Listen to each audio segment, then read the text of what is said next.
Your watch was telling the wrong time. Pardon me? I fixed it for you. 2007? Yeah. This is the year 2007. Is it not?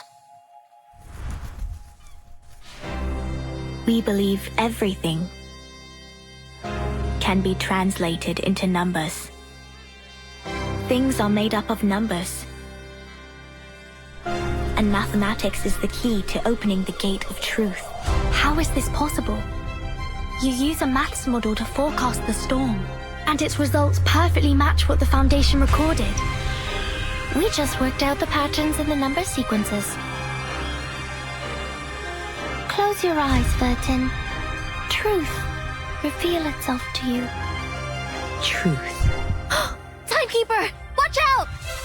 Who broke the silence? Sanette is in detention. They're planning to sentence her to death. Those of you who agree to the death sentence may remain seated. Who wish to commute Miss Sanetto's punishment, put your pebble into the pots in the middle of the hall. The pure blood arcanist community. The unknown arcanum power. And the obsession with certain knowledge or identity. Sound familiar? I take not thought for needless disputes.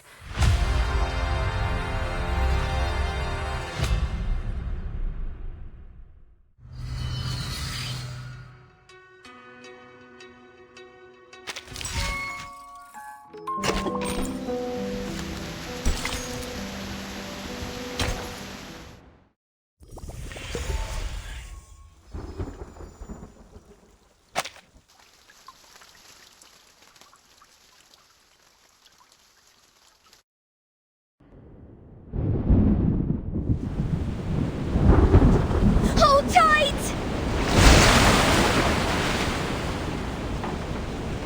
Lean, there is nothing we can do. We have another 10 minutes tops before this ship sinks like a stone. 60% of the left cabin has been flooded, as well as 75% of the right cabin. The ship cannot survive such a ferocious storm. Timekeeper, we should get ready for evacuation. Prepare the teleport soft disk. Wait, what are you talking about? Are we going to abandon the ship? These are just some breezes and ripples. Won't last longer than a blink of an eye. Just hold on to the wheel and we'll...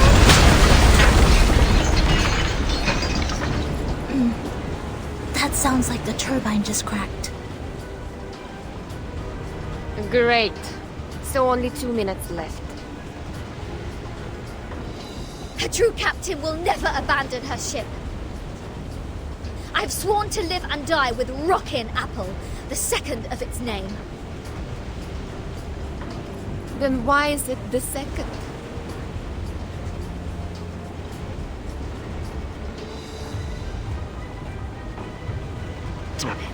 Sotheby just bought us this ship. I racked my brains to think of all the assurances I could give to get that governess off my back. I think it's better for us to embrace the fact that all things would come to an end, Captain. Sometimes, deserting is to leave for another battlefield.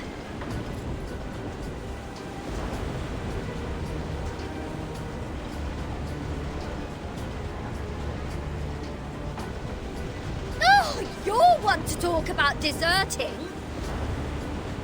If it wasn't for you, we wouldn't have ended up like this in the middle of the... Timekeeper, we have an emergency. The teleport soft disk can't be activated.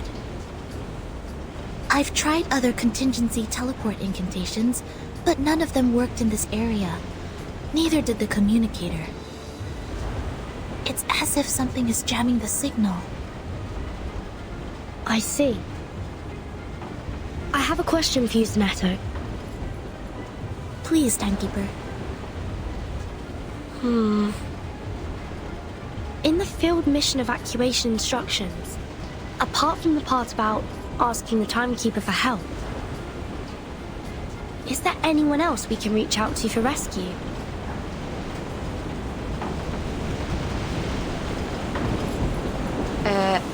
Seriously, Virgin.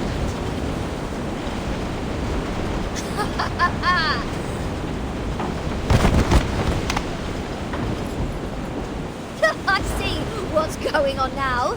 This is a trap! And you are behind all this.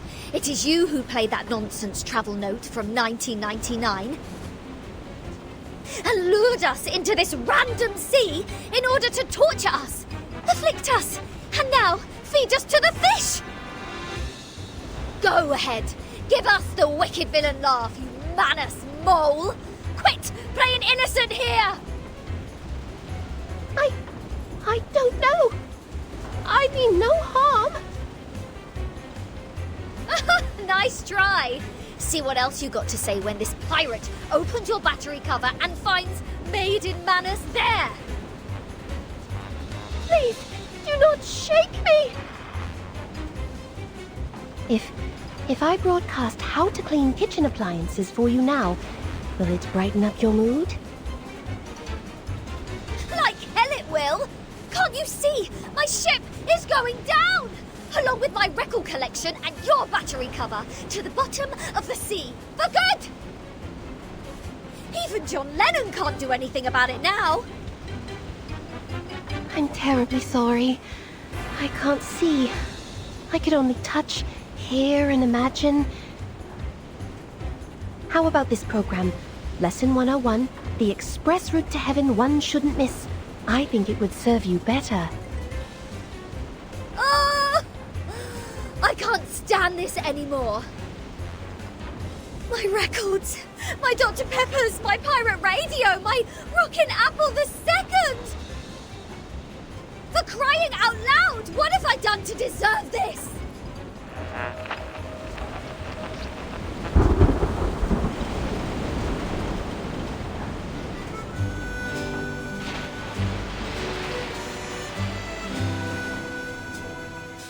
Well, she did try her best to pick the music. Though no one is in the mood, I think this piece is not bad. As to Regulus's question, we need to slightly twiddle this knob to 1913.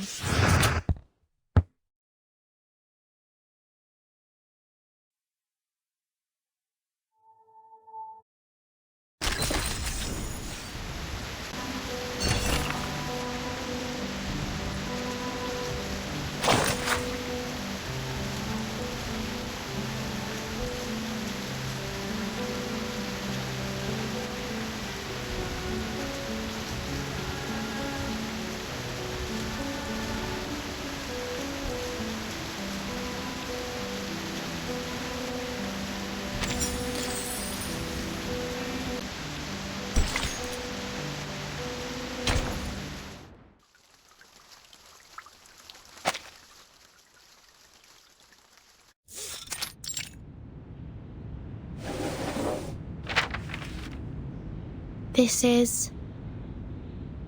the official letter of appointment from the Foundation. Congratulations, Virgin. After the long evaluation period and the re-examination, the Storm Reformation, Manpower, and Discipline has been officially approved by the Pact's Security Council. Team Timekeeper is now a legitimate, independent department. You are now granted a more flexible autonomy and independent budget.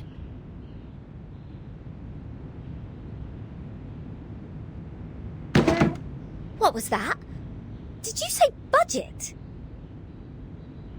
Does that mean the Foundation will buy, assign me a new ship?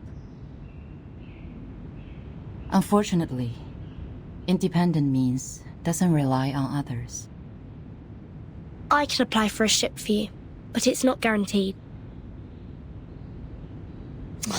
Misers.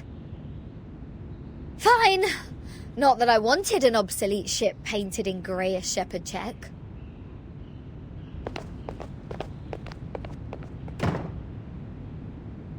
However, the price of passing that bill is to let the Foundation keep its authority to discipline unregistered arcanists. The arcanists who have been and will be assigned to the Timekeeper's team will be put through a risk assessment procedure carried out by the Foundation. Those who are in lower risk categories only need to receive primary artificial somnambulism training, while the high-risk ones will go to the School of Discipline. But I will make sure they will be registered as members of Team Timekeeper when they enroll. I see. I have only one question. Are you still our point of contact for the Foundation, Madam Z? Yes, of course. Then I have no further questions. Meanwhile, Team Timekeeper can apply for secondment from the Foundation, Laplace, and Zeno if necessary. You can check this file for more details.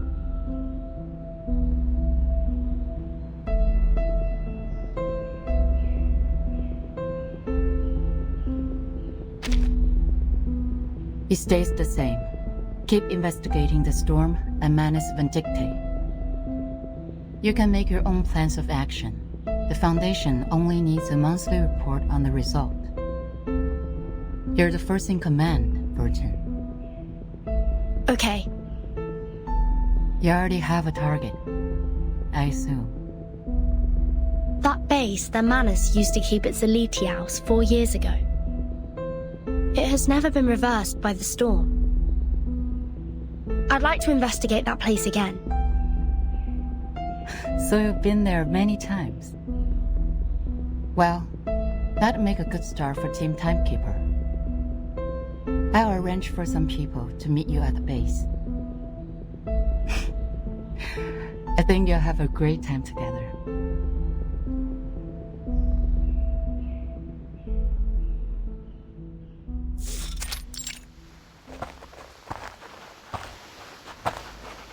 The fog is thick here.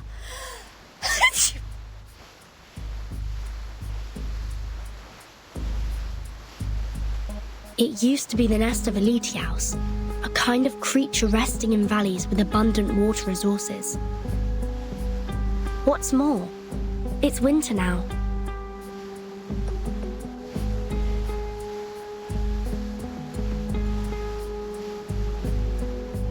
So why do I have to be the errand girl? The Foundation wasn't even planning to give me a ship. Miss Sonetto is going through the procedures in the headquarters to transfer herself to Team Timekeeper. Mastruvis and Sotheby are on a break, for they have spent much time and energy clearing the woods and repairing the Foundation square. Miss Lilia has been given an administrative penalty because she broke into the rehabilitation center not long ago. This leads us to the current situation, where only the captain and this apple are able to act freely. What? So in the end, was I, the renowned rocking pirate, the only one who didn't cause any damage to the Foundation buildings? Ugh! I have never felt so humiliated in my life! You're not planning on destroying this place now, are you, Regulus? No. Huh? Hey, see who's here! Lilia and a stranger.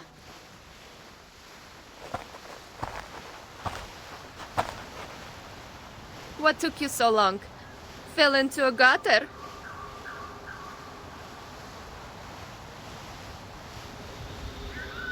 Hello, Timekeeper. My name is Moisson. My employee ID is SF27602191908238X. I believe Madam Z has told you about me. I am now an official member of your team. Miss Moisson, welcome to the team. Madam Z said you're an excellent tutor in Arcanum. She's too kind to say so. In fact, I have a lot to learn from you. Also, thank you for taking good care of Miss Sotheby. Hold on. You know Sotheby? According to Madam Z, Miss Morzan used to be Sotheby's private teacher. It is a long story. Let Miss Lilia give us an introduction to the base first. As the field operator, she knows this place better.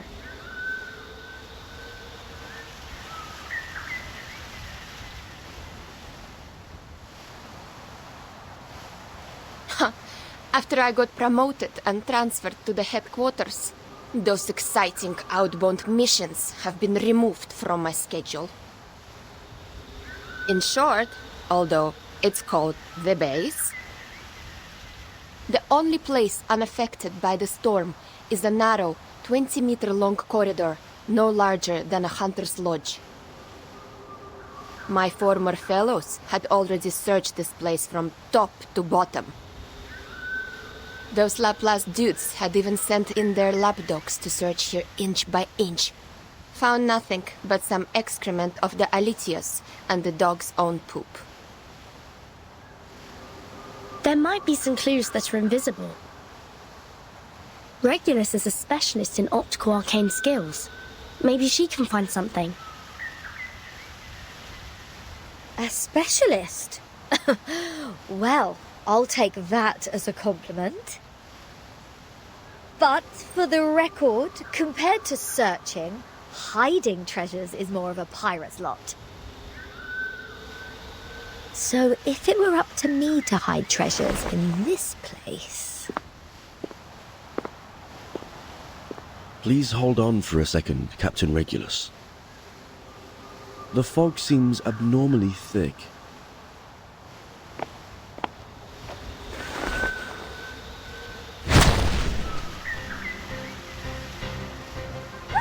Ambush! Ambush! These brats nearly shot my hat off! Lucky you, they hit the jackpot right away. There shouldn't be any ambush in this place. Easy, Ms. Regulus. Please carefully retreat to my side. Miss Timekeeper, please cover us.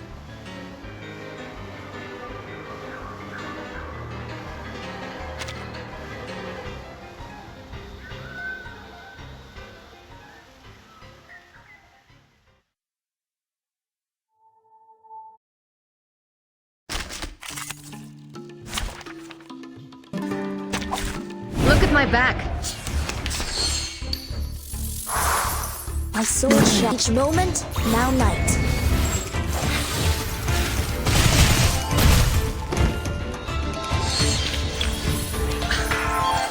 Red 38 is about to return.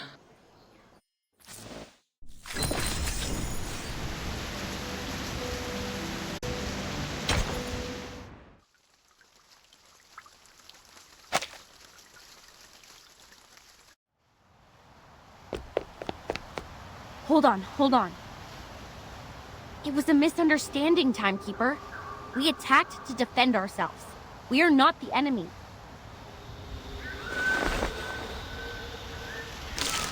We are the investigators from the Foundation. These are our IDs.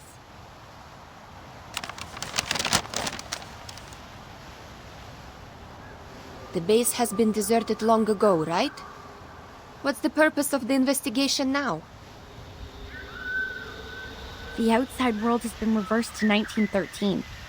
We are here to collect the lost scientific devices from the 1970s. Science and technologies are regressing rapidly due to the storm. Those old devices, which used to be outdated, have become valuable to us.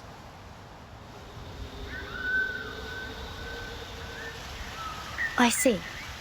Do you mind us investigating this place? It won't be long. Sure. We are glad to give you a hand if you need it, Timekeeper. Good. I have some questions about the base, and I wonder if you may help.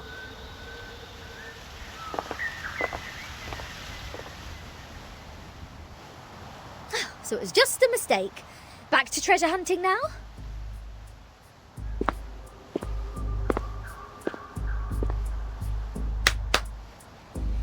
Let's see what Zeno and Laplace have left here. infrared shotgun. Oh, Magalev auto feeder. Kato calibrator.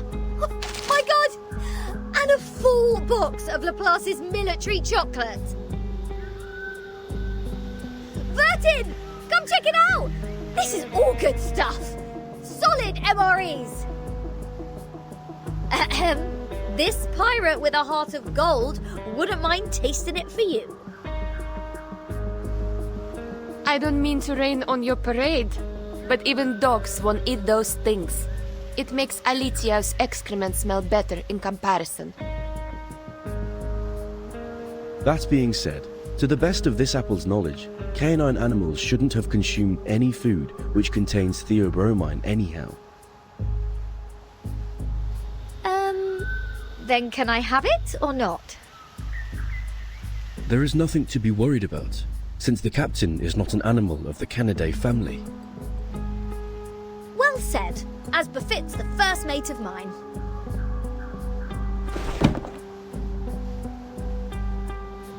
Wait a second, Regulus.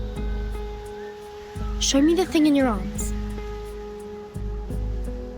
Why? What do you want? Feel like my chocolate now? No, the supply box. It has my name on it. Wow, true. Are there any other Vertin in the Foundation? As far as I know, no one is called by that name but me.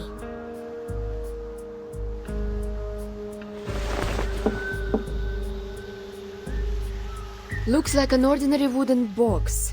But these ordinary boxes are always the most dangerous.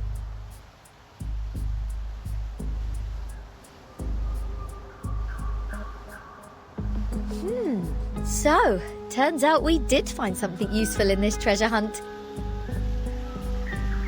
It even has Vertin's name on it, like a celebrity autograph. A treasure indeed.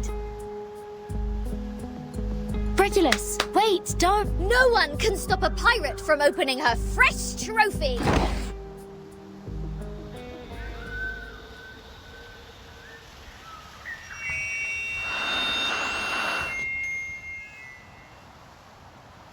News of the day.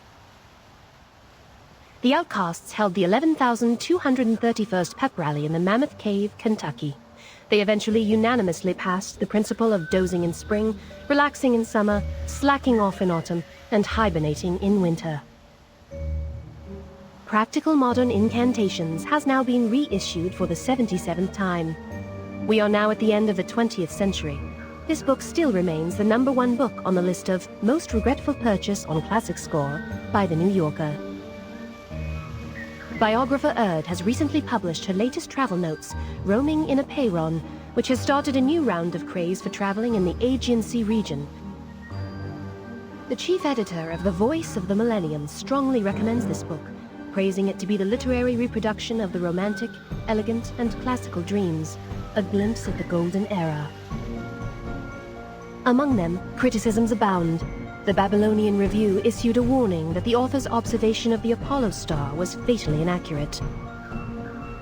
Self-driving tourists can easily get lost in the Gorgon Current backwash if they do not correct their direction by 3.14 degrees on the Ford Sextant Model T. Time for late night news. What? End of the 20th century? Voice of the Millennium? Is this radio broadcasting news in 1999?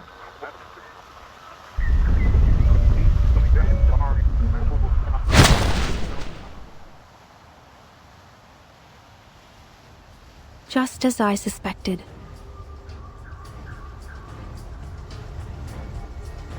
Since Timekeeper hasn't reported the time of this era to the Foundation,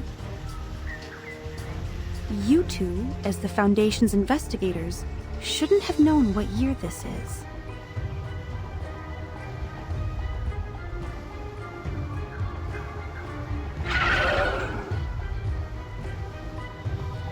In such pouring rain, time is the best proof of identity.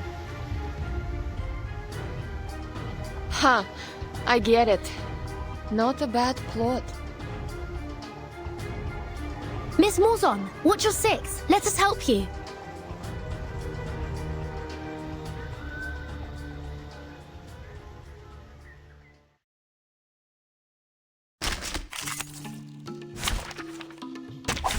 Look at my back.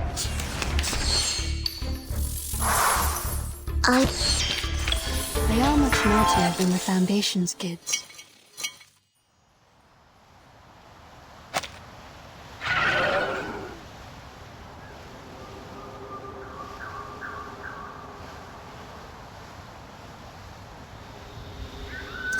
Didn't expect them to be clever enough to disguise themselves as the Foundation's investigators. They sure have learnt a thing or two. The era of 1929 only lasted for 2 days. The frequent change of time muddles work and responsibilities in the Foundation, which in turn caused some chaos within it. Luckily, Miss Morzon noticed the signs of it at the beginning. Timekeeper, please take a look at this box. I'm afraid this is what they came here for.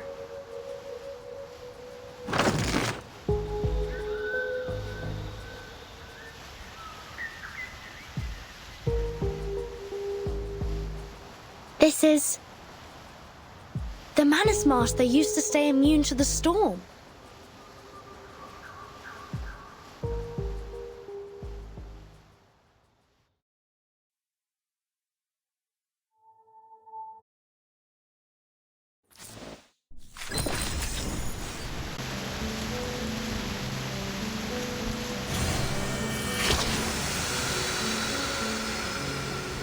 Oh, I know you must be surprised, darling, but we're old friends. We've talked many times. Oh, let your guard down. A grandma like me won't be in your way. We can talk about me later, when we need to. For now, let's seize the day and take a look at the new stuff that just came in. As you can see, the fog has filled up this place, giving it a little bit of a mystery. If you see it as a magic show, I'm sure the answer to the mystery is close enough to us, only separated by a piece of red velvet cloth in the magician's hand.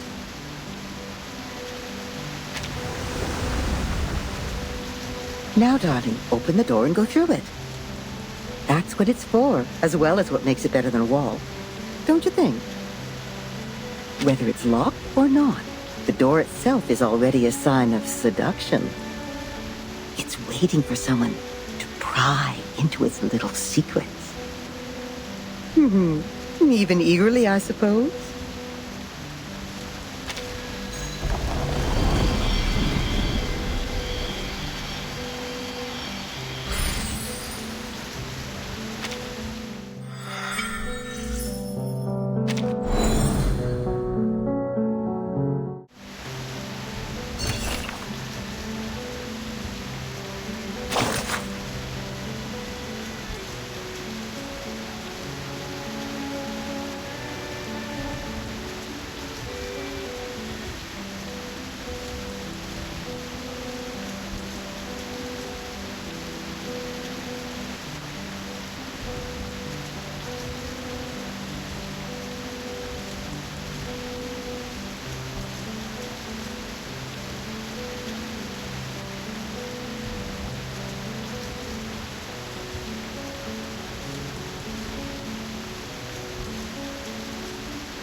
I will explain all of these as briefly as possible. Good news.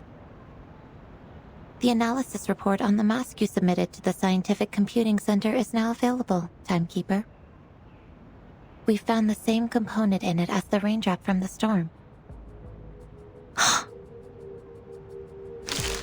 This is a component named asymmetrical nuclide R by the Scientific Computing Center. Its name comes from the bifurcation structure it presents under the Arcanum imaging.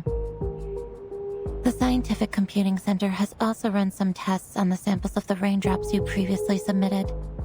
After removing all water, mud, human hair, and dandruff within, the remaining unanalyzable component is what we called asymmetrical nuclide R. What a familiar name.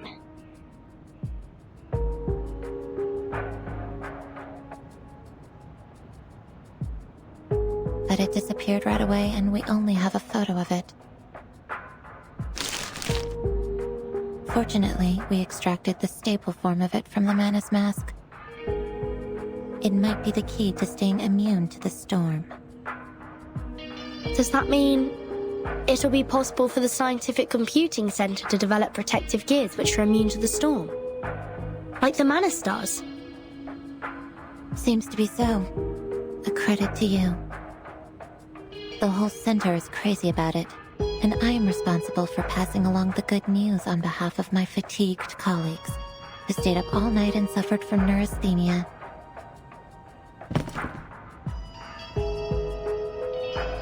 We need more samples.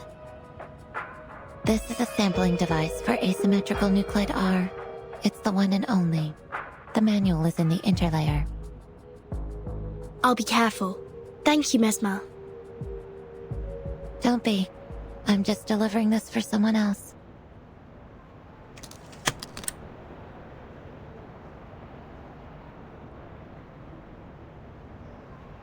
How do you feel now? I'm sorry about what happened in the rehab center. I'm good.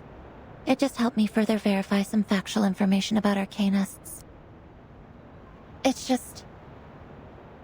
I thought you weren't one of them, Vertin.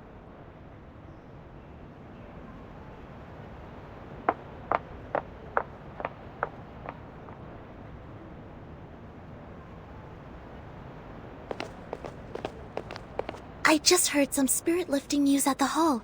Phenomenal achievement, Timekeeper.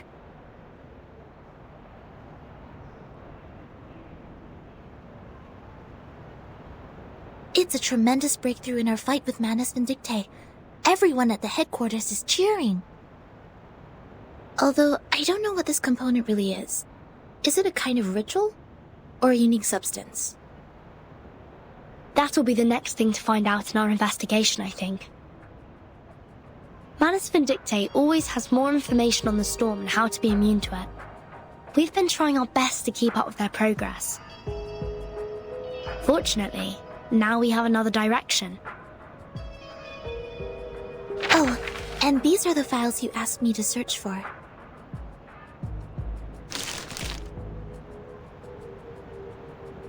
Luckily, the SPDM library has every single issue of Global Arcane Geography since the 1960s. Also, Miss Sotheby accepted your request. Thank you, Sonetto. With these files and the help of Regulus, that should be enough.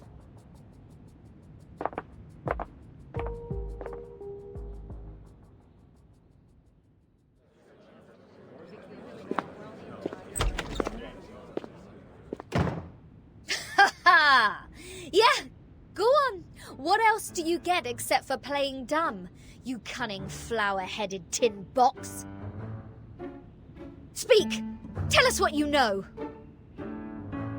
Like, what were you doing in the Elitiao's base? In what way are you associated with Manus Vindictae? And who put you in that box which has Vertin's name on it?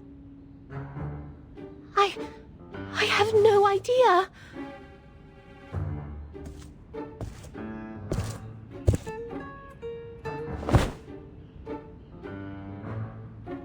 And those ridiculous radio programs, end of the 20th century, voice of the millennium and roaming in a Pyren.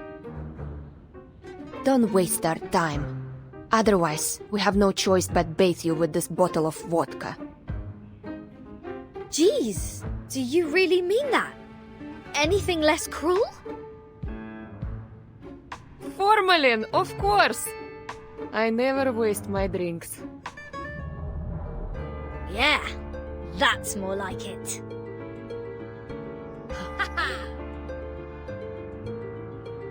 But I really don't know anything. I'm just the receiver of signals. Please believe me. When I woke up, I was already in that box. This interrogation won't get us anywhere. Laplace didn't detect any unusual arcane marks on her. But she was there with those Manus pawns in that base. Say anything you want, she will still be a solid suspect.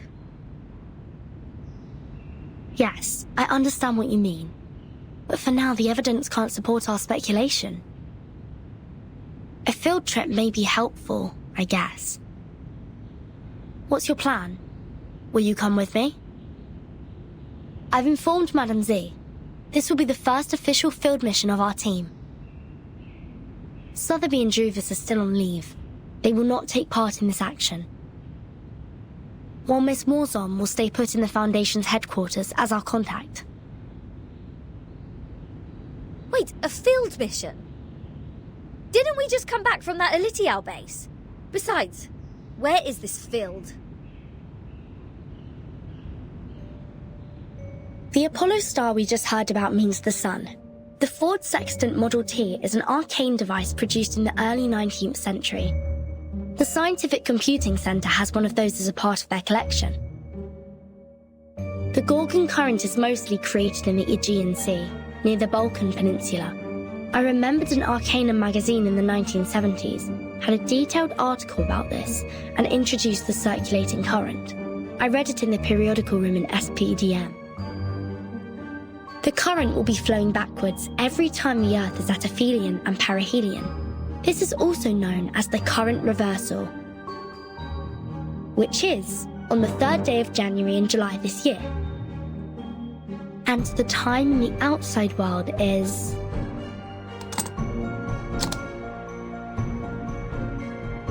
January the 1st, 1914. Are you saying that all those broadcasts are leading us to an actual place? Why? I thought we'd have a nice break after this. Regulus, you've been longing for a ship, haven't you? What if I tell you that I've got you one?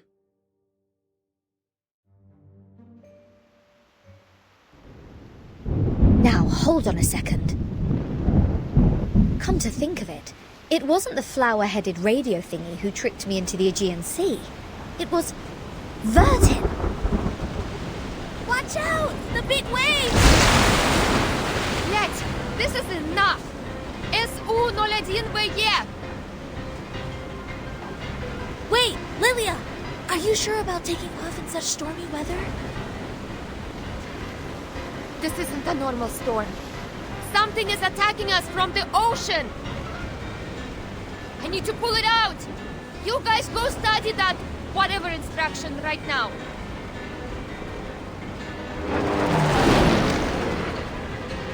Haha, I finally got you, damn bastard. It's my turn!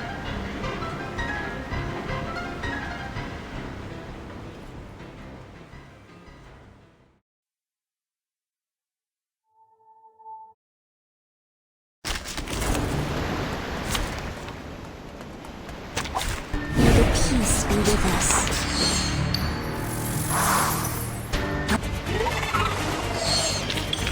They are much naughtier than the Foundation's kids.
procede subito sera.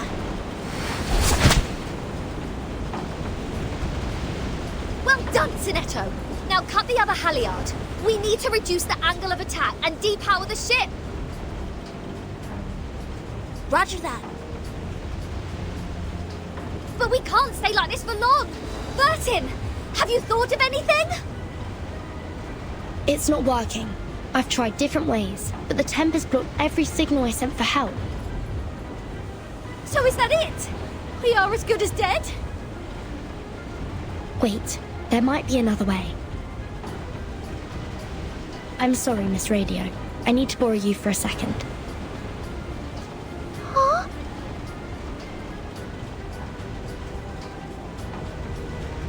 Field Mission Evacuation Instructions, Article 21. Whenever there is an emergency, the field officer may send an SOS code with their wands through any transmission device with round buttons on it. Any Foundation member nearby will provide immediate humanitarian aid. To send the code, please turn the knob 1 time to the right, half to the left, and then 1 time to the right. If you succeed, you shall hear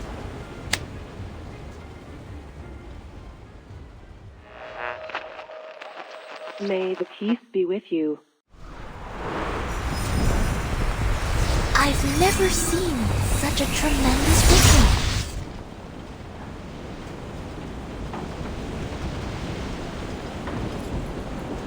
We are the Special Mission Squad Razor. Please show me your ID. Thank you so much. We are... Oh, we know you, Timekeeper. Even in our Special Operations Squad, you have quite a name. It seems you're in big trouble, huh? We were under attack by a giant sea monster when sailing in the Gorgon Current. Please help us ashore safely. Haha! Right down to business. Good, good. I like a straightforward person. All right, William, Todd, better get a move on.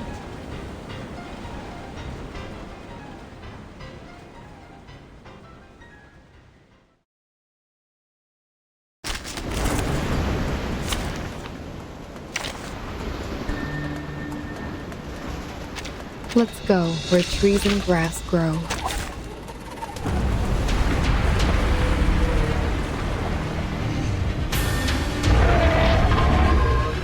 Look at my back.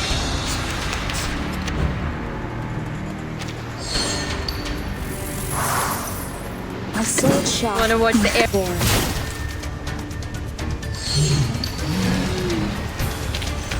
They are much naughtier than the Foundation's kids.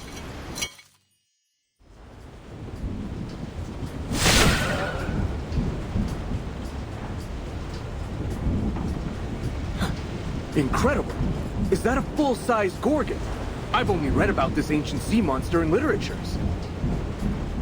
Watch out! Its eyes will turn you into stone!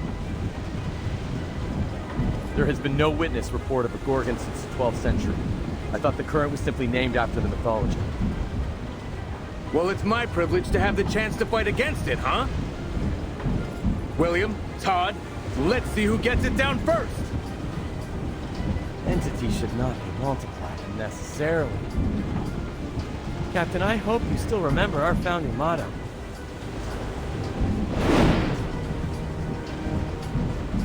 Want to compete with me in speed? Have a try, if you dare. Oh, you have guts and I appreciate it. Bring it on! Speed up, my friends. We need to rush back to the Balkan Peninsula for another mission. Everyone, please wait a minute. The size of the sea monster. It's shrinking.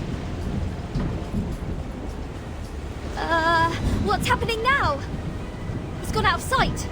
Oh, I have a bad feeling about this.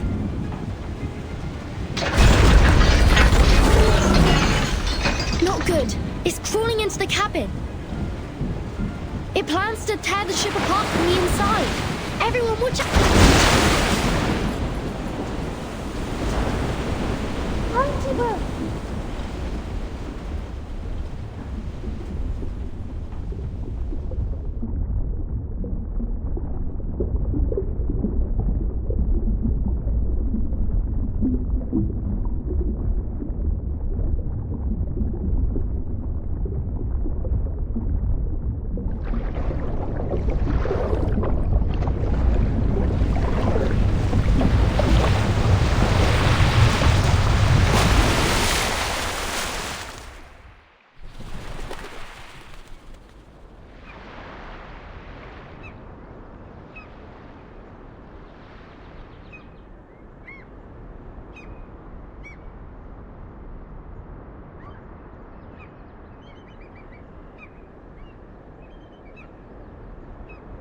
Your watch was wrong. Pardon me? Your watch was wrong. Are you talking about my pocket watch?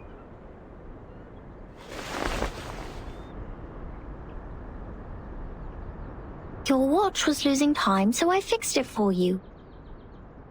I don't understand. Do you mean this is the right time? Yeah. This is the year 2007, is it not?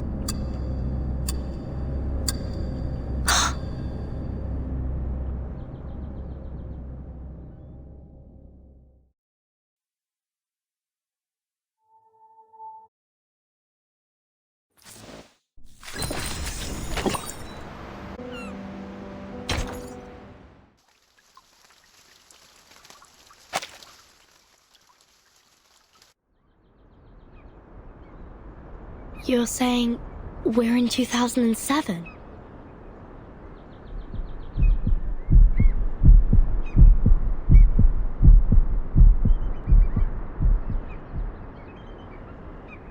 Do you know the storm? Is that how you call it? We call it the emanation. The tide of Numa is pouring down from above and converging. It would raise as a tsunami and break the world of matters where darkness abounds. I don't understand.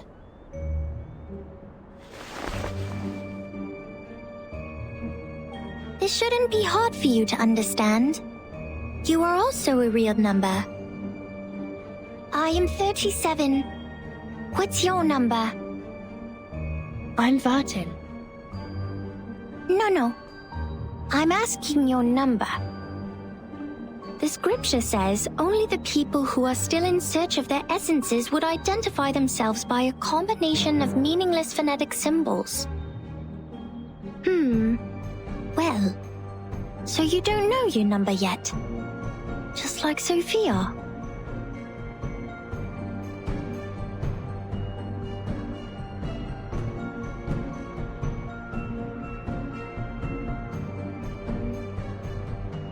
Have you seen my companions?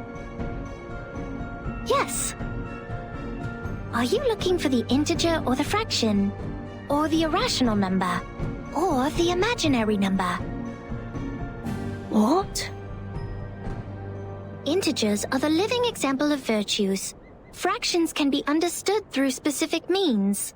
Irrational numbers are the free spirits, while imaginary numbers are the existence which doesn't belong to this dimension of the number axis. Which one are you looking for? I'll ask something else instead. What is this place? Island. What island? Have you seen another island? Maybe another question. Did a biographer named Ard visit here before? In 1999? 1999? Oh, 1999! 1999 is a lovely, centered triangular number. But I believe this number has been abused in the Doomsday stories. I mean, people are too invested in its meaning. In fact, 1999 is nothing special compared to 1991 and 1993. However, 999 is a brilliant number. It is a Capricorn number, a palindromic number, and the largest three-digit natural number. Sorry to interrupt, but I only meant to ask about Erd the biographer. She'd been here on this island and written a travel note called Roaming in Aperon. Does the name or the book ring a bell? I am sorry. I have no idea about the fragments of matters you're talking about. Fragments of matters? Help! Somebody help!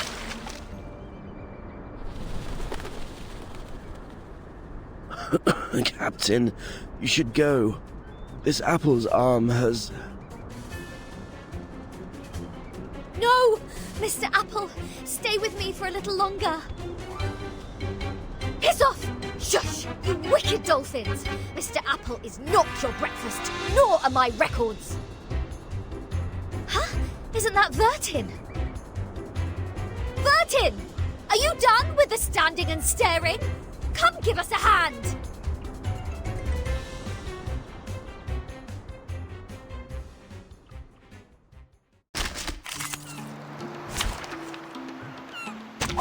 Look at my back. Just like the prophecies of the woods, the scales have already been tipped in my direction. I win today, and so will tomorrow. Thank God you are here, Vertin. Mr. Apple and I were this close to being made a stargazy pie by these clever bastards and served to the dinner table. You've also been incredibly helpful, Regulus. Is that so? Like how? You rebuild my confidence in communicating with people. Have you seen Sonetto and the others?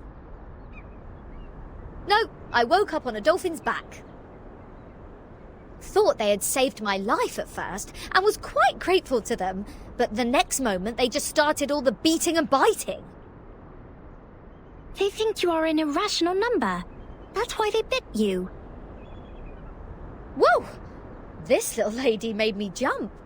Vertin, who is this long-haired stranger?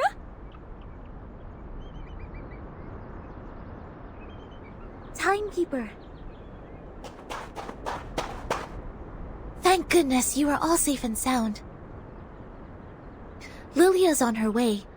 Now we only need to find the captain and his team members.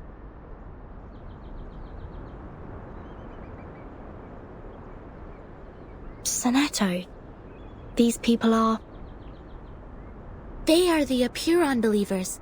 They lent us a helping hand after the ship went down.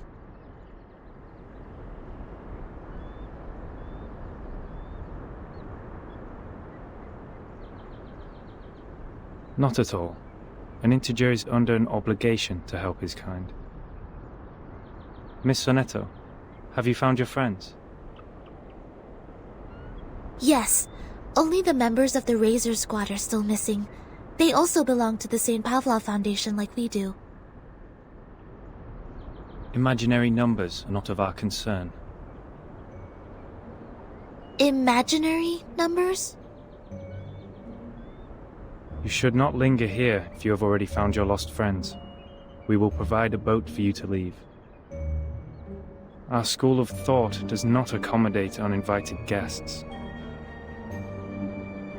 Wait! We have something to... What if we know about the emanation?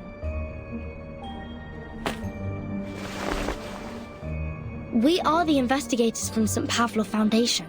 We are glad to share the information about the storm, or the emanation. Please grant us entry to this island so that we can share them. Timekeeper? I'll explain to you later. Trust me. Please, Sonetto.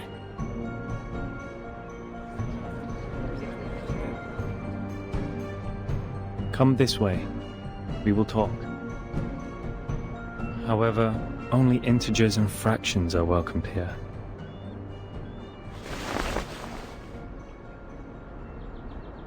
No irrational number is allowed on this island. Throw her into the sea. Huh? Wait! Now hold on a second.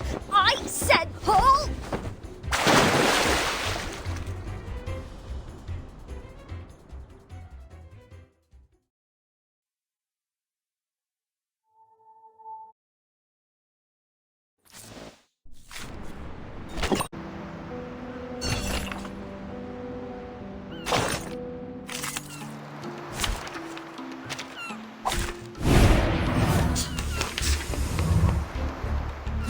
Rational number?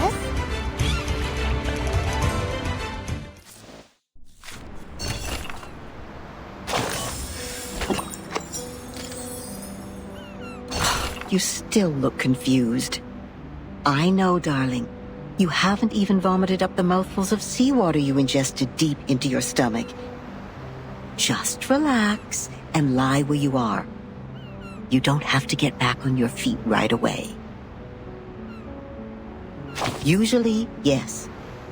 Usually, when those drunkards and patients wake up from a coma, just like you do right now, they only have 2 questions. The first one will help you find out the name of the land you are lying on. And the other will help you calibrate that bizarre watch on your wrist. All right, now it's finally the right time to make things clear. Open your mouth and throw up whatever you have. Seawater, questions, just get them all out. Right here. Oh, darling, why not let it be? You're all on your own now. Don't ask for more when you already have someone to talk to, even if I'm only nagging most of the time. We gotta let the past be the past. Like how we deal with old newspapers. Because all I speak is one simple fact after another. Anyways, we will keep each other company for quite a while. Ah, finally a question about yourself. In front of you is a boundless sea. All you can see, besides the beach you are lying on, is water, water, and water. A cry for help will be drowned out by the waves, and even the strongest legs are tied to the ground here, and cannot break free. See? There's no way to leave, but it's a good opportunity to have an island tour. The locals have good manners, so I think you can ask them to show you around. That's at least better than just goofing off. Not even you can avoid asking this question. But a kind-hearted soul already told you that time is moving forward as it used to be, step by step. So the time is the year 2007. Yes, time is back on the right track, going where it's supposed to be. Raindrops literally drop again, and no one goes back to the past anymore. Well, some miss the good old days, though. Oh, you still doubt it, don't you? I can see it in your eyes. Don't get me wrong, I'm on your side. After all the hard times I've experienced, if anyone told me that my life was just a boring dream, one neither good nor bad, I would throw a shoe at them. I can tell you are being burned by anxiety. But to find the time you want, we need to comb through the situation. Like how you do with your hair. Time is like a soccer tort, and now it has been divided into many pieces. On the largest piece stands the white chocolate card. Yes, the last good days of the 20th century. The gentlemen are still growing handlebar mustaches, and the ladies have not yet flattened the curves on their bodies. New money buys one art piece after another to show off their good taste. They don't even mind turning their homes into museums. A cafe named San Marco officially opens, gathering the most outstanding intellectuals and writers of the time. They talk and laugh there as if nothing could stand in their way. Then the cafe receives a neurologist whose briefcase carries the interpretation of dreams. And celluloid film and projectors become a new means of expression for artists. At this point, helmets remain intact in the warehouse. Gauze only works in hospitals. Bullets only fly in the firing range, and the flame that swallows lives is not even lit. But soon enough, the young people who swore to retrieve their homeland will take up daggers and guns to fulfill their oath. Buildings will shake like a leaf, and rocks will fall off and hit the walls. screams will try to break free from people's throats. And at that moment, a clip will be loaded secretly in the name of supreme honor. The golden age is about to end. A vortex of blood is already swirling in the river of time, waiting to devour everything that passes by. When that actually happens, all the beautiful curves derived from nature, the B-shaped brooches, the punch, the eiderdown duvets, everything will be destroyed, leaving only an insurance contract behind. And it doesn't even work. Even this cafe will be smashed into concrete pieces. See? We have combed the hair now. Everything I just talked about is the time you want. You wouldn't buy the nonsense about the fairness of time when you reach my age. It actually feels different between those who keep their eyes shut and those who keep theirs open. Likewise, those who kill never share the same feeling with those who are killed. This is also true between those who have enough food to eat and those who are starving. All right, that's it. I've talked enough. Now get up, darling, and brush the sand off yourself. Trust me, you will find your own answer to this era.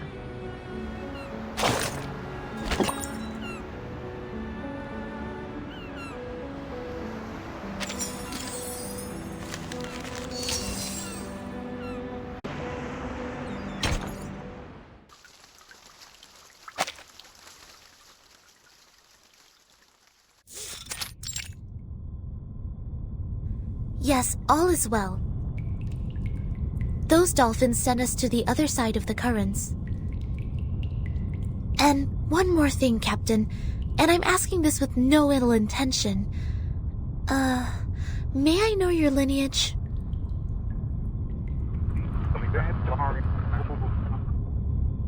Thank you. I wish your next mission would be trouble-free too.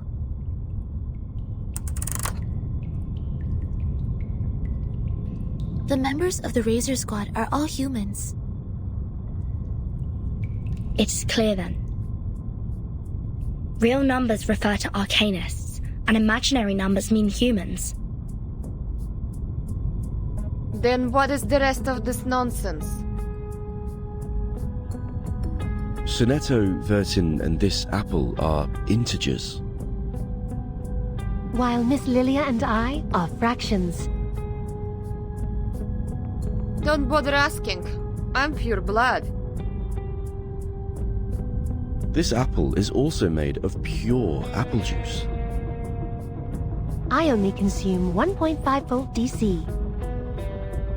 So it's not determined by our lineage, or Regulus would have been an integer too.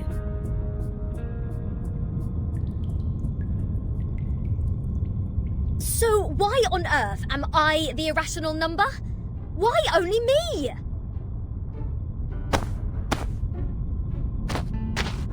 Unfair! I demand the ruling to be changed. Shut up! We grappled hard to get you on this island. So you have no choice but to stay in the worst guest room. Do you call this a guest room? A cell, more like?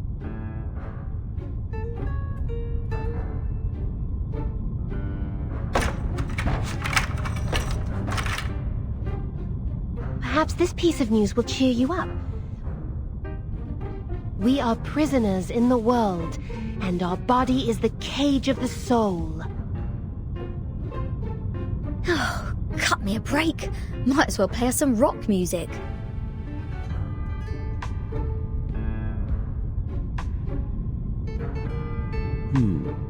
Seems the residents on this island venerate integer numbers. And irrational numbers, or the non-terminating, non-repeating decimals, cannot be represented as the ratio of two integers, hence they are discriminated. No, no, no. Who are they to judge and decide me to be the irrational number? I was the only person who didn't cause any damage to the Foundation in the previous protest. Oh, why do I get to have the worst of both worlds?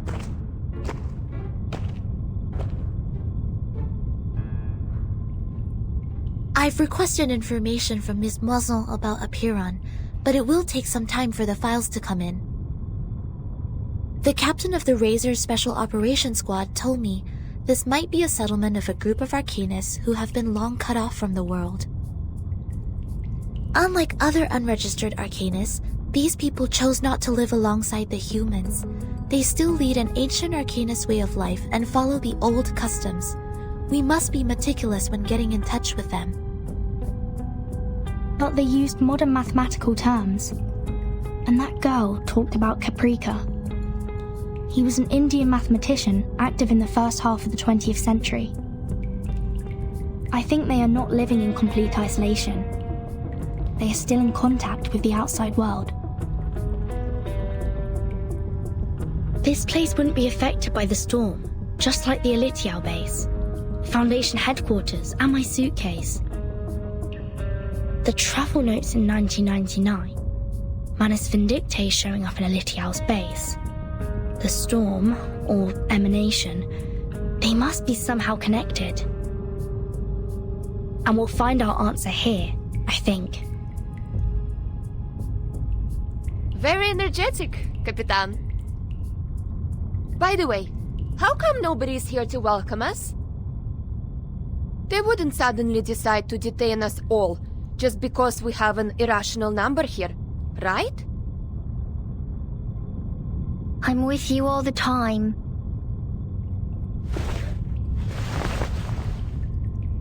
Six asked me to welcome you. Ah, scared me again. What were you doing hiding in the corner? Because it seemed you were in the middle of proving a conjecture. According to the scripture, disturbing others when they are giving proof of their arguments is as sinful as eating beans. I don't want to be bound to the rocks of the Caucasus Mountain and have vultures eat my eyes after my death. Eating beans? Eating beans is the sin of sins. The biggest, worst, and ugliest crime. People eating beans will never transmigrate. They deserve nothing but eternal punishment. What? Are you serious? Is this rule only for soybeans? What about broad beans, snow peas, chickpeas? And what does it say about other bean-based products? Beans are beans. You're funny. This doesn't even make sense. By this logic, aren't the coffee drinkers going to rot in hell? I happen to have a box of coffee beans in my bag.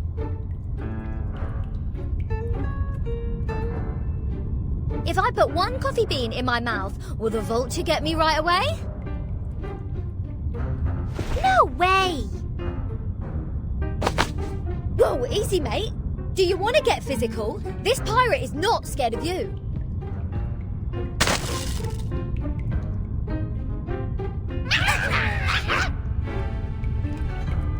Oh, not fair!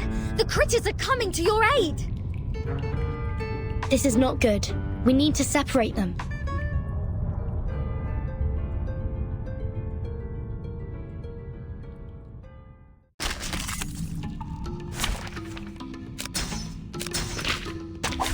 Dental checkup.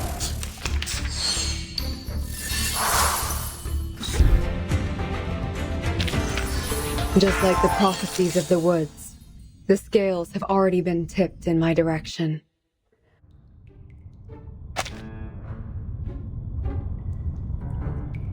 Let go! Let go! What are you, a dog? Oh, Vertin! Sonetto! Lilia! Get her off me!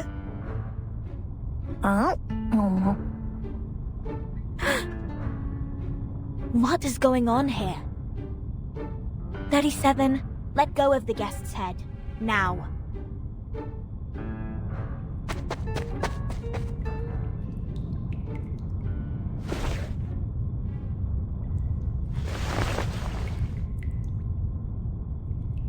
Sorry that I'm late. I'm Sophia, the corrector of Apiron. I will take over from here. Oh, finally! We have an ordinary person here. Please, let's talk on the way to the outside.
We believe everything can be translated into numbers. Things are made up of numbers, and mathematics is the key to opening the gate of truth. It is like the fire that lifts us from the darkness.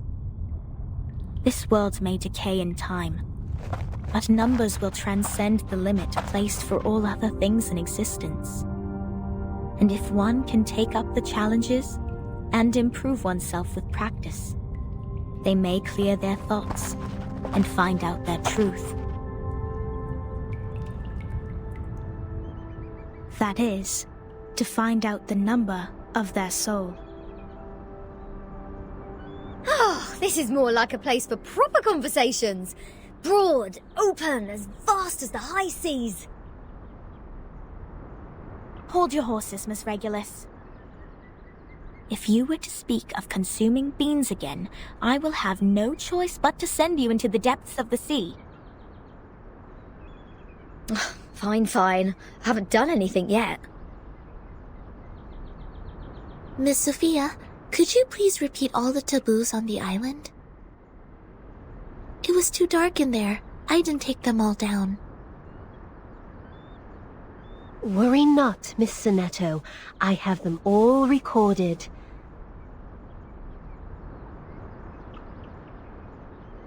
One, abstain from beans. 2, do not pick up what has fallen. 3, touch not a white rooster. 4, do not poke the fire with swords. 5, do not jump over a crossbar. 6, do not cut wood on a main road. 7, do not enter the hall in new garments. Enter the hall from the right, and leave from the left. 8, do not keep swallows around your house. 9, do not sleep on a grave. 10, make the bed as soon as you wake up, leaving no imprint of your body.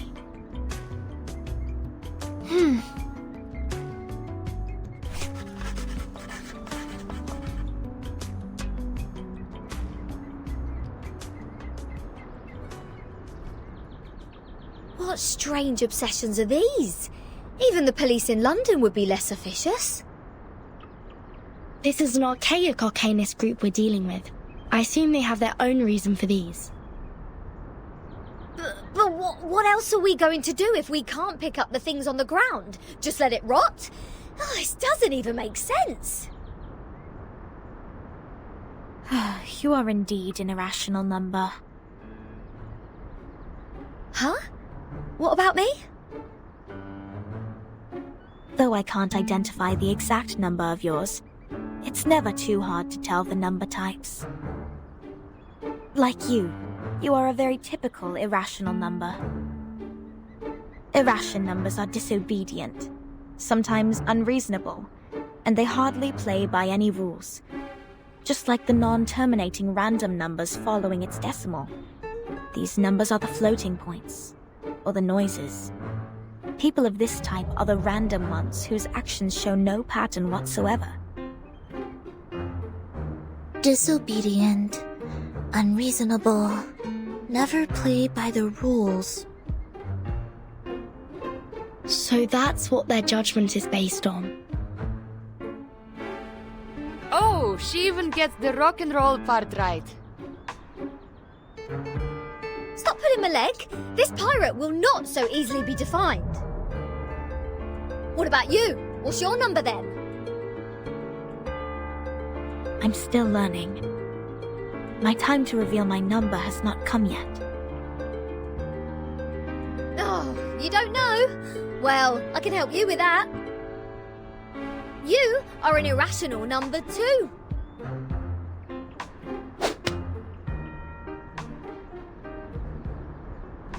Ouch! What is this? A grape? Huh. A perfect parabola.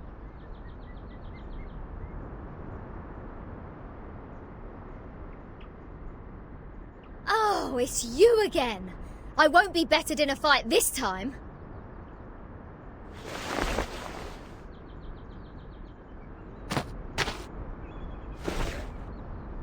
"37? Shouldn't you be off preparing for the doctrinal meeting?"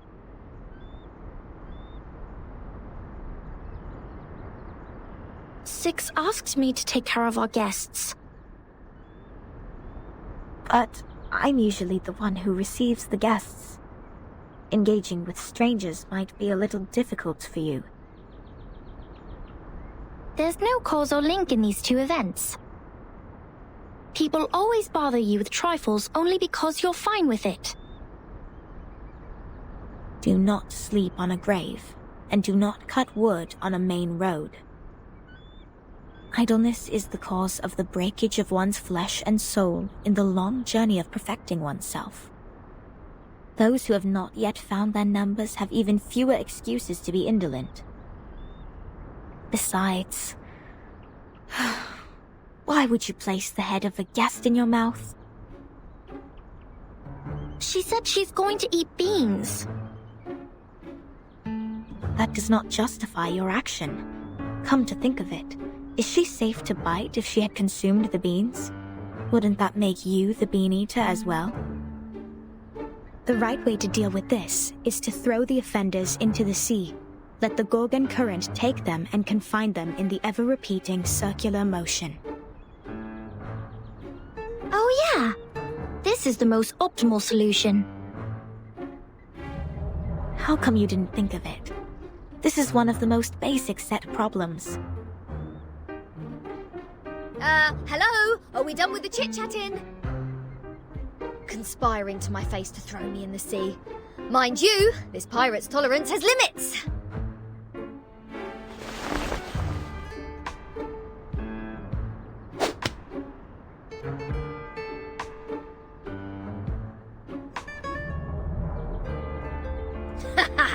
Right in the bullseye.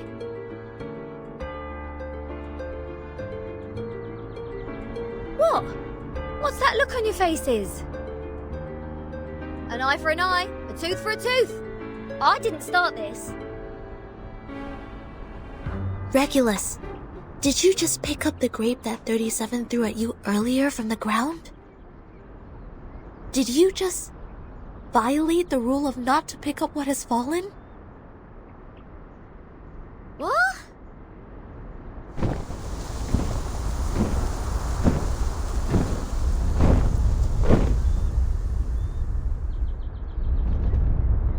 Get down! Abraxas incoming! It will take the offenders with it! A chicken's head and 2 snakes as a feet. What? What on earth is that? This is not good. They seem dangerous. Regulus, come to my side.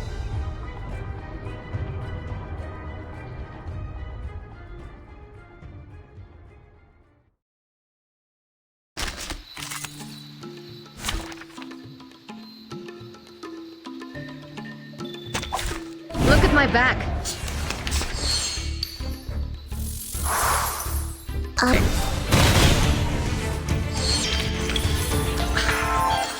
Red 38 is about to return.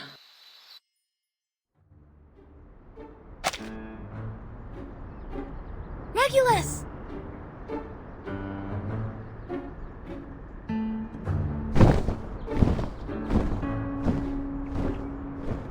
Captain!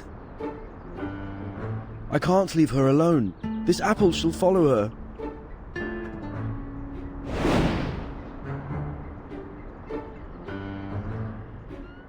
A toast to Regulus. To her ever-fighting spirit of breaking away from jails, no matter how many times she has been put behind bars. Luckily she didn't have any beans. May her soul be cleansed in the dungeon. What a mess. Ena eftegramot mima. Schimatizate otan enosume dios semia.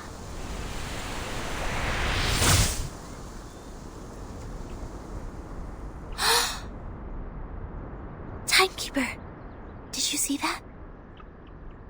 The arcane skills cast by the congregation on this island are very different from those we have seen. Mr. Apple is with Regulus. She won't be in danger for now. Let's follow Sophia.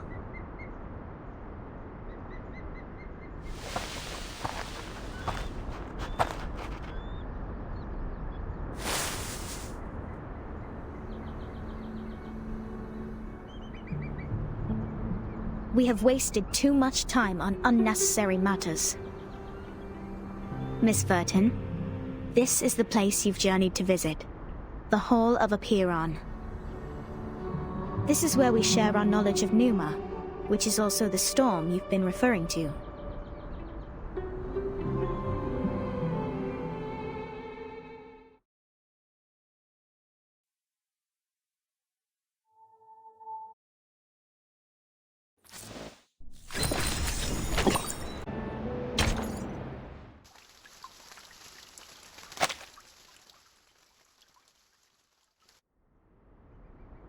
Before you enter the Great Hall, please place your right palm on the stone and swear to it solemnly.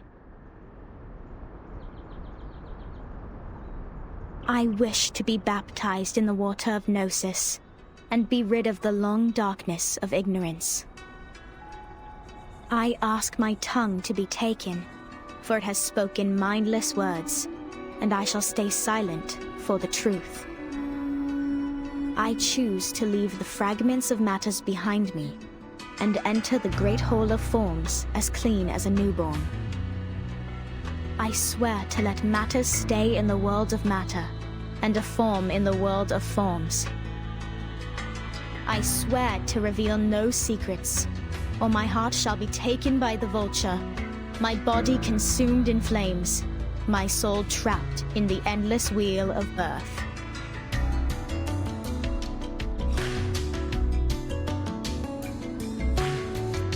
Now, knock 3 times on the stone. Put on these ceremonial dresses.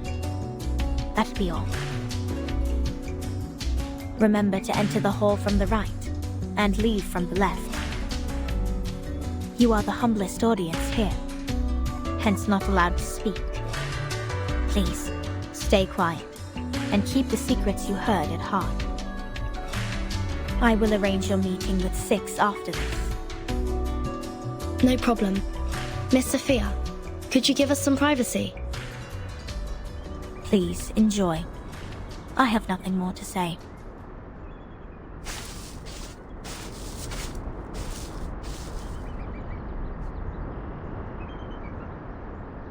Vertin, are we really going to do this? That oath we have to make to enter the hall sounds vicious. To stay quiet and keep the secrets. It's similar to the training we once received. I can go inside on behalf of Timekeeper. No, I'll come with you, Sonetto. But I can't sense any sign of arcane skill on this stone. The oath is more of a formality than a curse. The warning is lifted then? But when Sophia repaired the floor in front of us with her arcane skill, there's no fluctuation of arcane power either.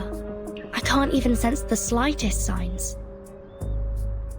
It's either a kind of arcane skills we're not able to detect, or the moment we stepped onto this island, We've been trapped in a tremendous ritual. That's to say, any arcanum used on this island is only a part of this giant flow. We don't know where this flow is leading us. We know nothing about it. It's too perilous, Timekeeper. I know, Sonetto. But as long as we obey their rules, we won't get into other trouble. The doctrine of the Aperon is to live in solitude and seek nothing but the truth. In fact, they've never been aggressive towards us. I think of this differently.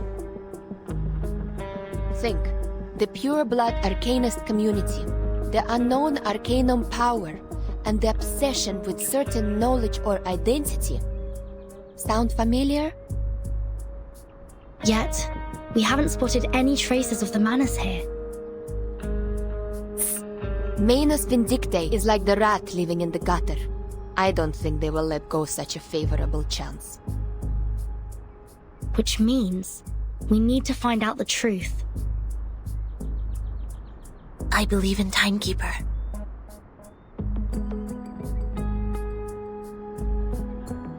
I have zero interest in this meeting. I'll stay outside to keep a lookout. Take care.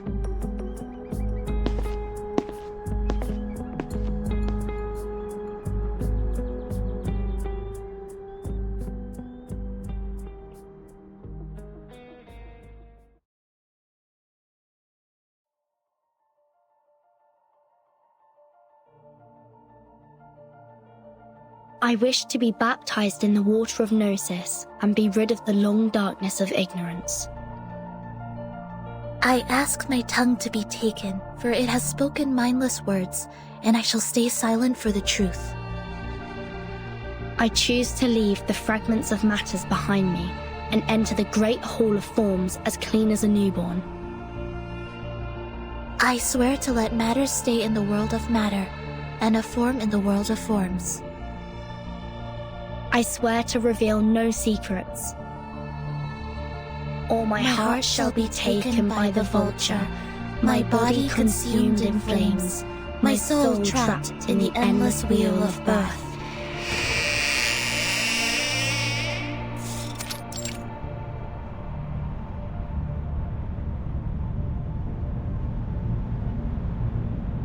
Fellow brothers, sisters, our quest for Gnosis had suffered 3 unprecedented crises. First was the discovery of irrational numbers, and then the creation of imaginary numbers. Last was the loss of the grand unification of different lineages. The truth was buried, and history was rewritten. But the emanation is not a crisis. Instead, it's our last salvation. The supreme existence has once again shown itself to us. The door to the everlasting transcendent world of forms has opened once again. As Numa pours down, things are rewound to the world of light. Everything in the world of matter breaks into pieces, for they are as delicate as a petal before it. We, who have the honor to witness the emanation of Numa, have the privilege to survive the turning of the Wheel of Birth. Because we know the truth. Our survival is destined. It is the beginning of a mission to bring the unseen truth into this world.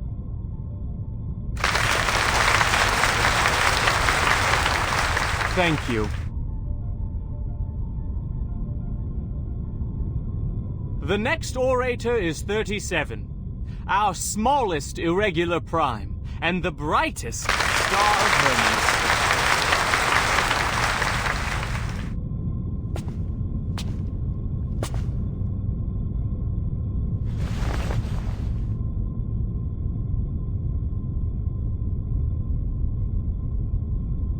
The emanation in 1929 only lasted for 2 days.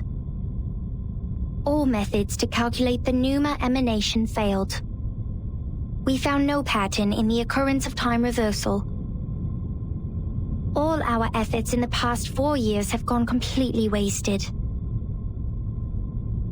That's the end of my speech.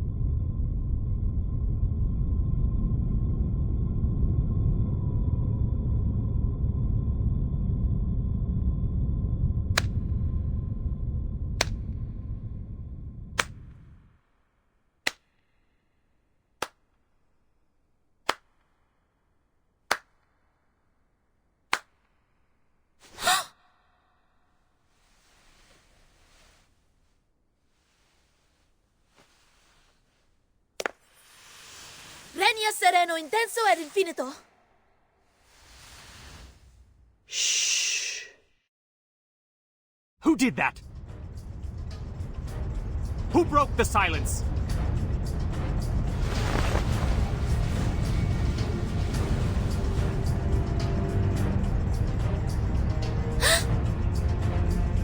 Sorry, Timekeeper. I just... Get ready to run, Snetto. The Abraxases are coming.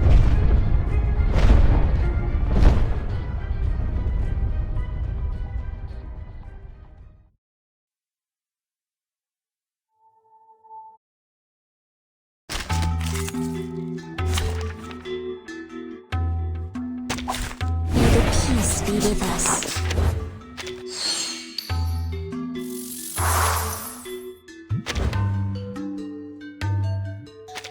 I will...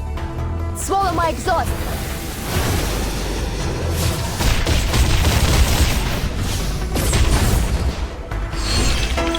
I will pray for you. Sorry.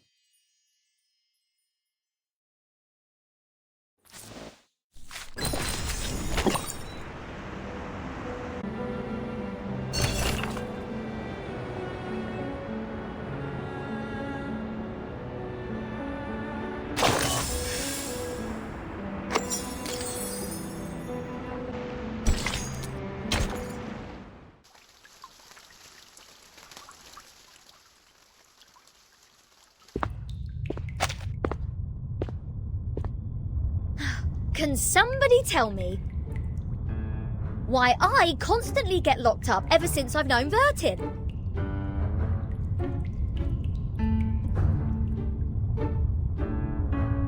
First locked up in a suitcase, then a foundation cell, now this! Oh, what else could it be if Vertin weren't the jinx? Lads! I know what's going on! You got the wrong person! She is the most irrational number here!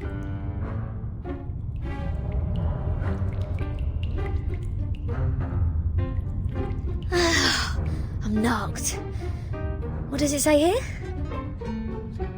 Freedom will be granted once the proof is completed. That's to say, I have to prove myself not an irrational number to get out of here. Which is exactly what I've been trying to do, isn't it? Rat!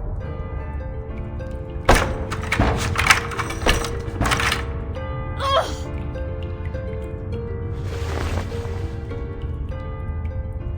Captain, maybe you're in the wrong direction.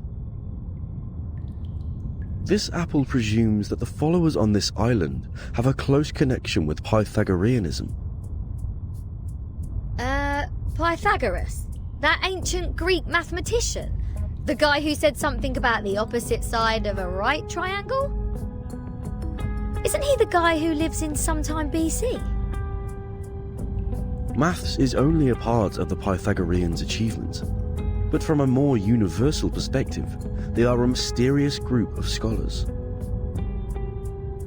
Believing things are made up of numbers, venerating integer numbers, abstaining from beans, and the religious collective lifestyle.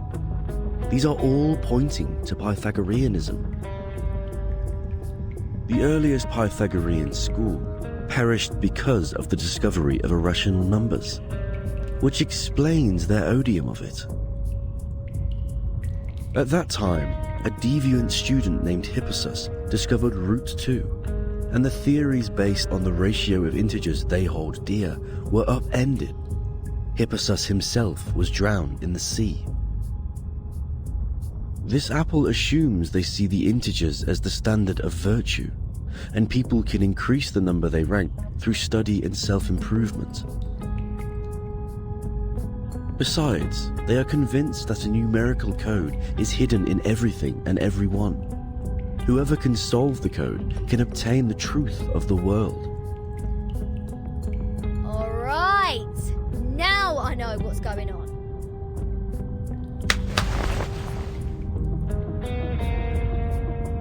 This pirate has had enough of this moral standard, which is obviously prudish, backward, and lacks humanitarian spirit. I'm going to tackle the root cause of this misfortune.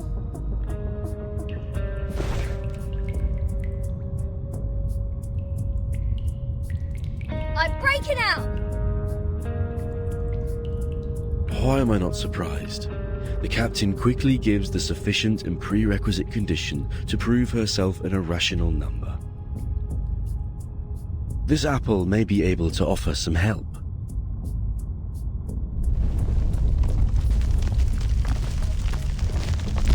What's happening? An earthquake?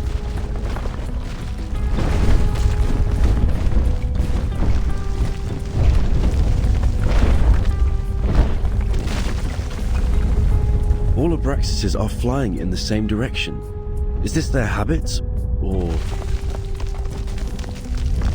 Ah! The roof is about to collapse!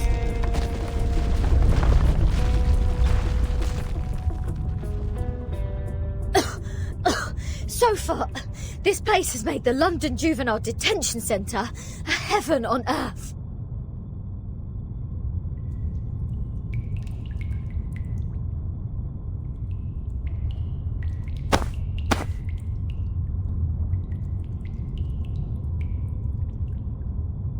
Oh, is there a piece of paper? Did one of the Abraxases drop this? Strange.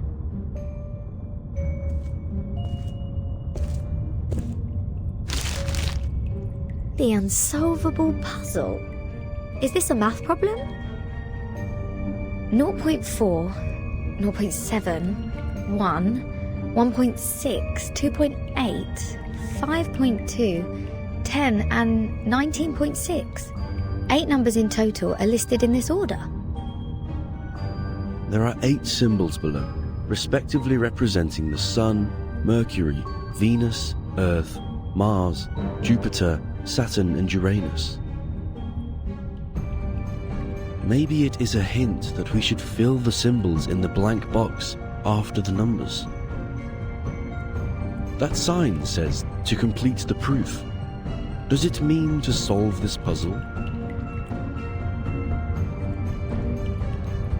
Ha! How unsolvable can it be? Clearly, each of these 8 numbers should represent one planet. We can easily find the missing planet by trying them one by one. And our Mr. Apple here is the king of the Times crossword. Yes? I think there is a difference between this and a crossword.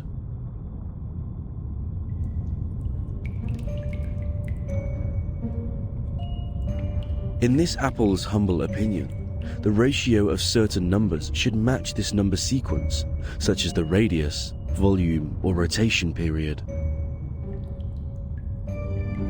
Wouldn't the sun be absurdly large if these numbers stand for their sizes?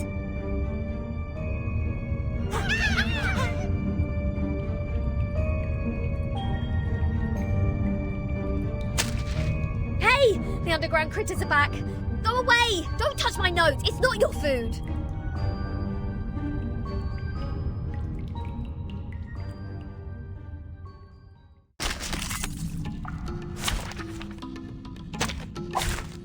my back.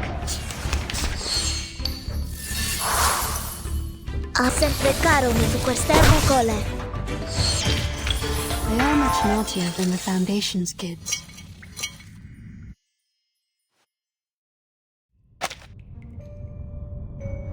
Hold on, please, Captain. Seems like the critters are trying to tell us something. They are pointing at the sign of the sun. Is that so? Even the critters on this island know math. The sun. What if the sun is just here to serve as a reference point? I read an IAU's report in the Times 2 years ago. You know, the International Astronomical Union. Earth's average distance to the sun is approximately 93 million miles. As for Mercury, the average distance is 36 million, and Venus 67 billion miles. Let's say if we take the distance between Earth and the Sun as one astronomical unit, then the distance between the Sun and Mercury would be approximately 0.4 units, and Venus 0.7 units. There you go. These numbers are the ratio of their average distance to the Sun to the Earth-Sun distance.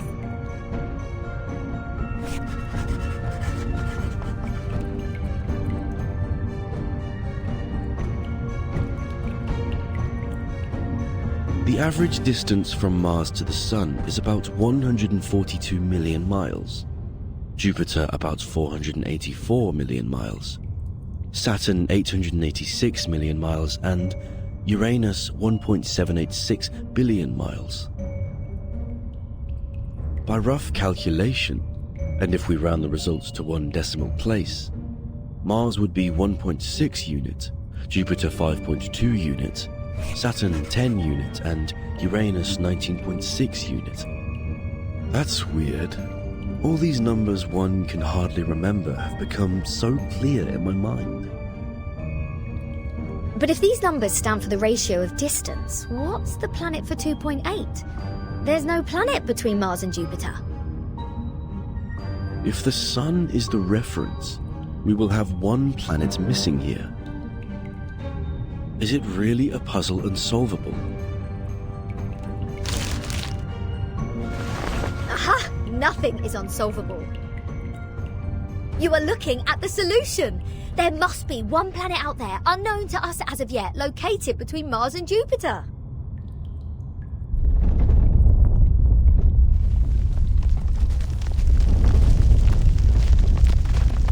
What now?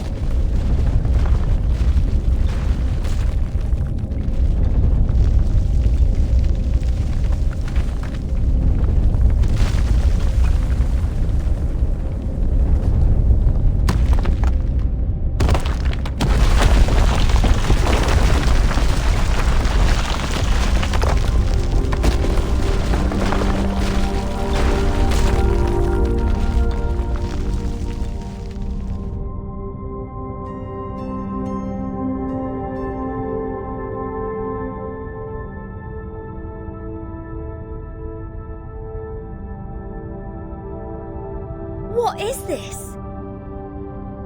A celestial body, which I have never seen before. Captain, this apple has an impression on this. There is indeed a star between Mars and Jupiter.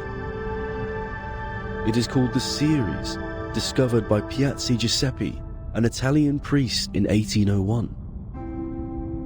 Ceres? Did we just validate its existence? Is the universe truly arranged according to this sequence?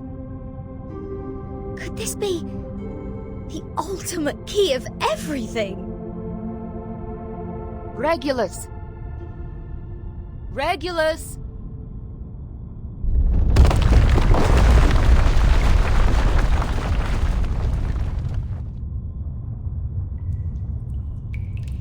What are you doing? Got food poisoning after accidentally eating one of those critters? Odd. My head hurts. What was that?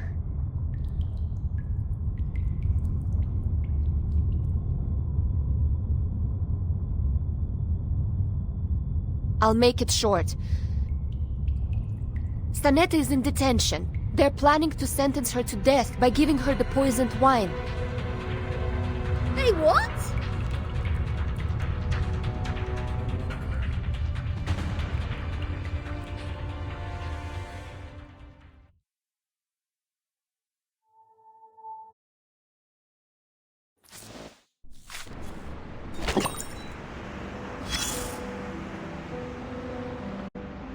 As you can see, this school on the island lives in a box made by the truth.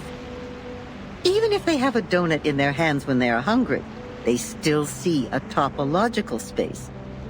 Like the cute ring attached to an initiation toy. It's not food anyways.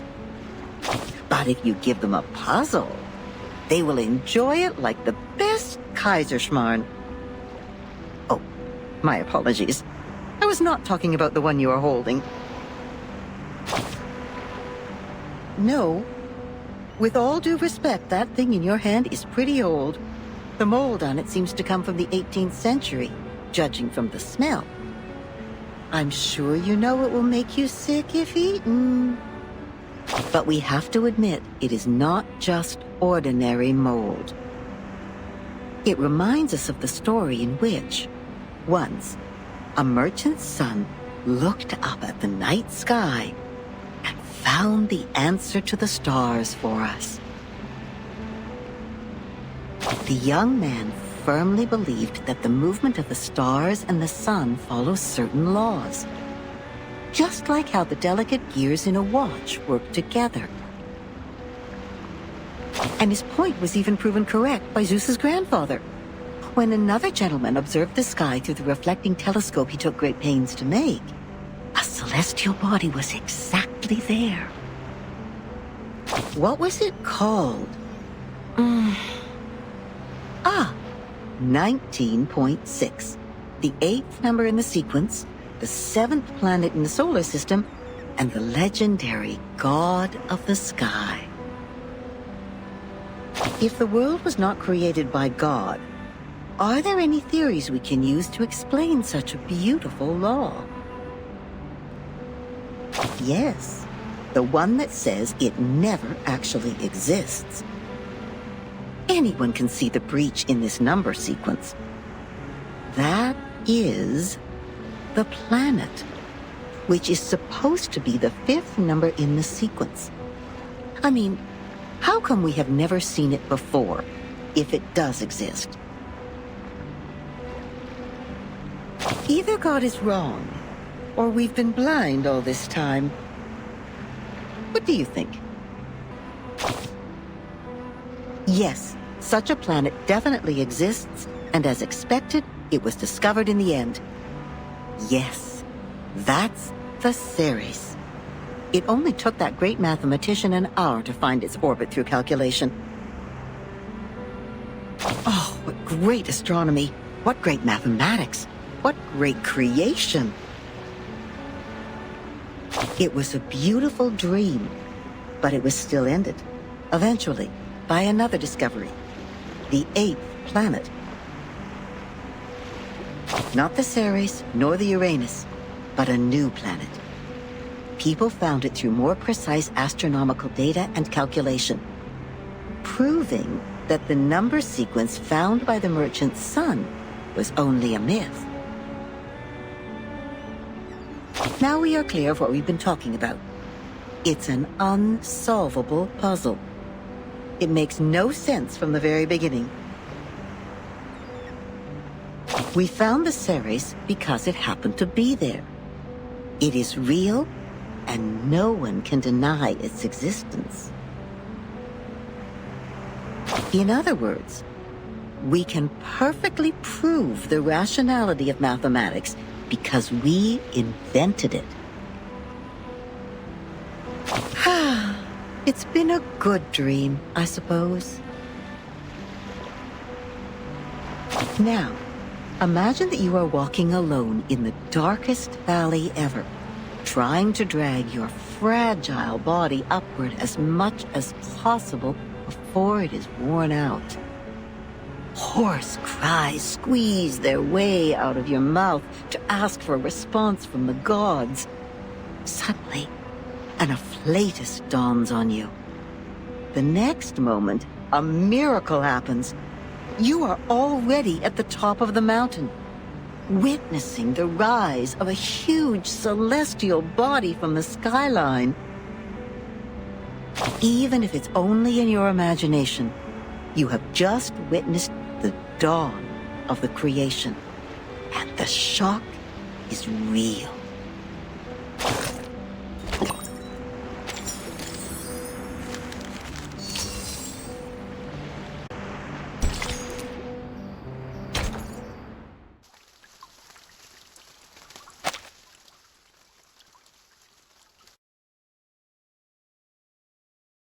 An old admonition is engraved here. Let no one ignorant of geometry or the irrational numbers enter. 37 told me you are the integers. She's the genius kissed by the god of truth. She can see our numbers and has never made a mistake. But I don't understand. Why would you break the silence at the meeting?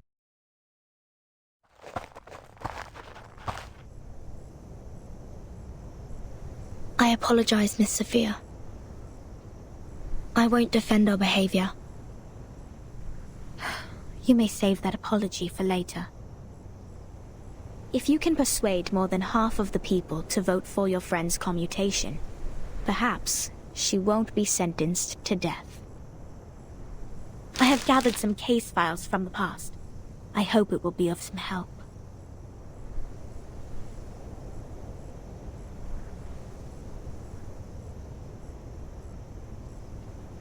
These files are...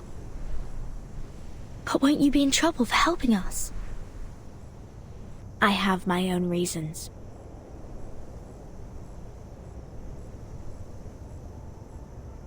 Integers are the living example of virtues, the standard of purification.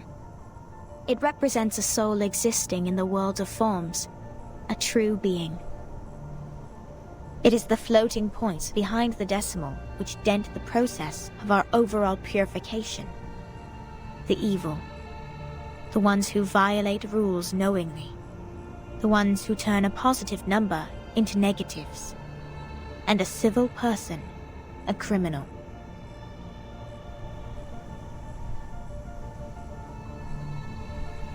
If integers like you would lose your life over some unintentional mistakes, wouldn't it be a great shame? Besides, I can't stand the idea of you being killed in front of me. Not rigorous.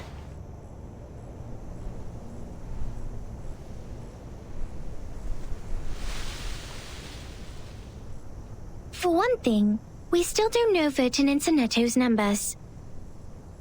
For another, the fact that every crow we've seen is black doesn't necessarily entail that the next crow will also be black.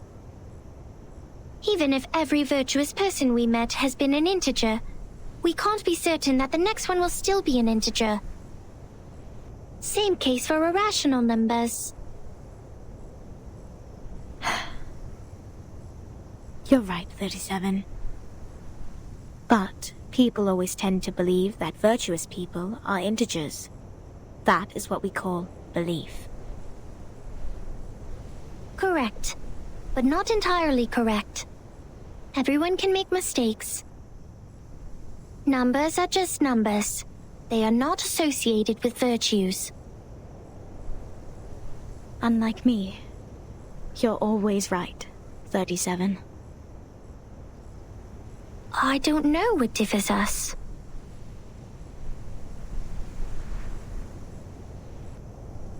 Will you be at the assembly? Yes. Then I will leave them with you. I'm not qualified to set foot in the Hall of Truth. I have done poorly in receiving the guests. I will ask 6 for my punishment after the assembly. Huh? So you are not coming back to my laboratory. Neither will you help me review the calculation results or sort out the books. The scripture shall not be challenged.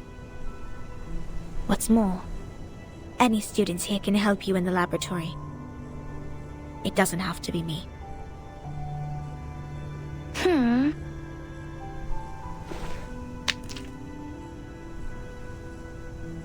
Had I known, I would have let someone else welcome Vertin and her friends. Like 210.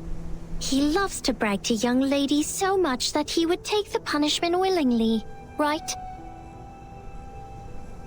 You were that someone else who was assigned to receive them in the first place. If I hadn't stopped you in time, how much longer would Regulus's head have stayed in your mouth? Not to mention what happened last time, and the time before that. But the fact that I have messed up all the receptions before doesn't mean I may excel in the next one. The chances of messing up the first reception and the 100th reception are the same. Whatever you say, you little sophist.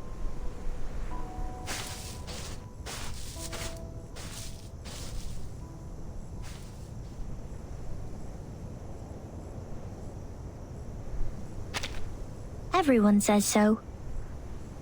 But compliments won't help her find her number.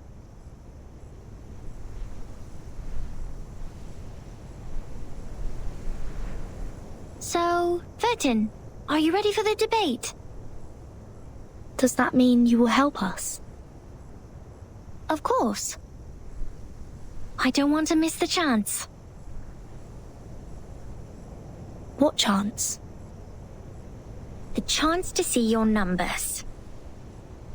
There's no greater knowledge than the knowledge of oneself. And there's no more exciting truth than the truth of oneself. I can quickly tell which types of numbers you are, but it requires proof to know the exact number of your soul. I want to know the answer before you see your own numbers. So it's 37 who proves it, not Vertin. I'd be glad to give this chance to you. That's boring. Let's go, Vertin. The assembly's about to start.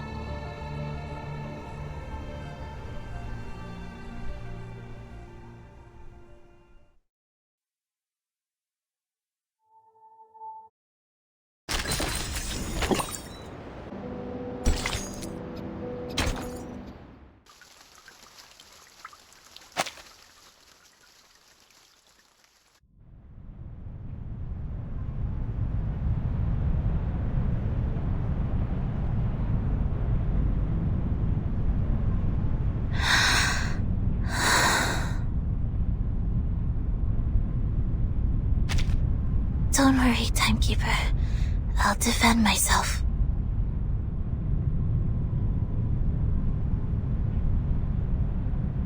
Back in the Foundation, I once won a public debate of a similar nature. This is my duty. I won't let it get in the way of the team's investigation. Sonetto.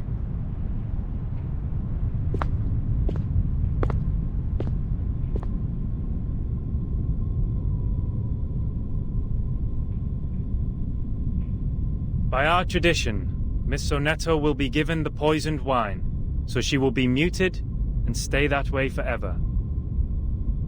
However, Sophia raised her objection against the decision. After giving the matter some discreet thought, I have decided it is necessary to hold an assembly and take care of it democratically. Those of you who agree to the death sentence may remain seated. Those of you who wish to commute Miss Sonetto's punishment, please put your pebble into the pot in the middle of the hall. Now, Miss Sonetto, Miss Vertin, you may defend yourselves. Until the sand in this hourglass falls to the bottom.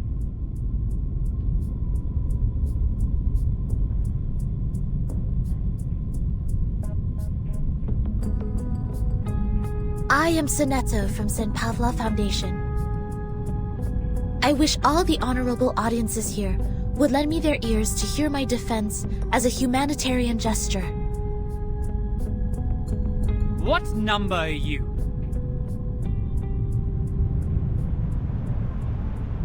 Defendant, the court requires an answer. What is your number? What? Me? No, I don't have a number. Don't waste our time. People without a number cannot stand in the Hall of Truth. All her words are void. Sentence her to death now!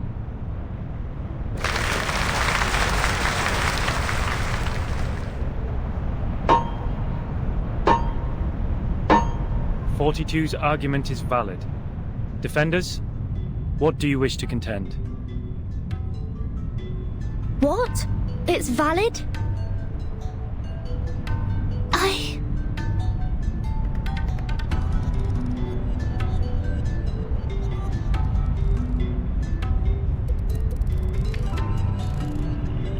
Objection!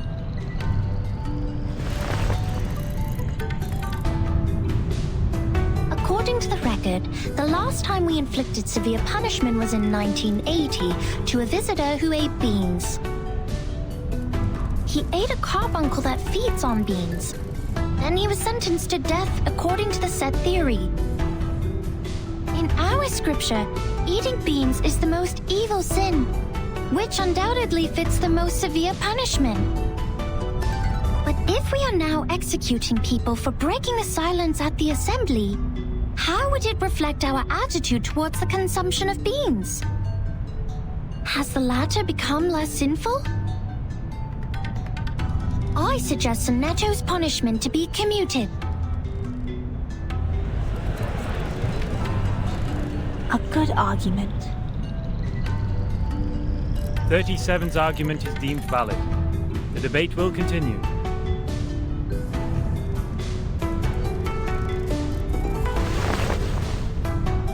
Objection. The punishment for eating beans is to throw the offenders into the Gorgon current, while the punishment for the silence breaker is to drink poisoned wine. Among all the punishments we have, there's no other punishment more dreadful than being thrown into the Gorgon current. Because eternity and infinity are the two things we have the least knowledge of, which makes them the most ghastly punishments among all. Giving her the poisoned wine doesn't make the consumption of beans less sinful. Her argument is invalid.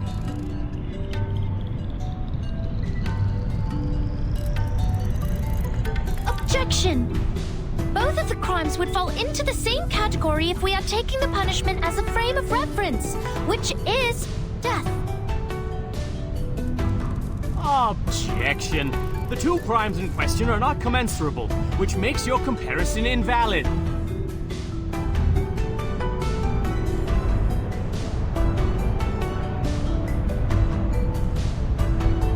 What's this? I'm completely lost in this irrational debate.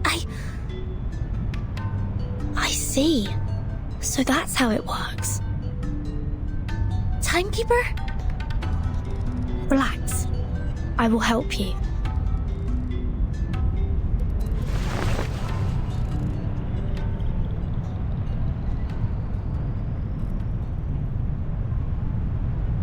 I object.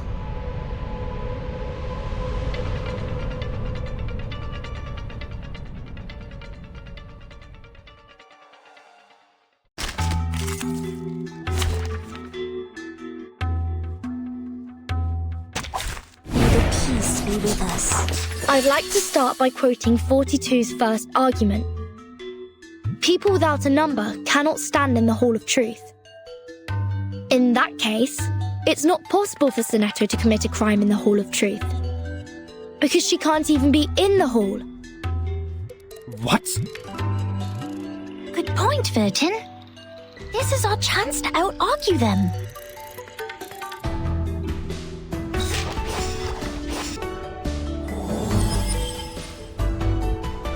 These are merely clumsy sophists. We've all seen her break the maxim. Objection! What you see cannot be submitted to the court as a transcendental fact. It's nothing but the fragments of the phenomenal world which can't be used in your argument. Objection sustained. Please, ladies and gentlemen, keep the debate logically consistent.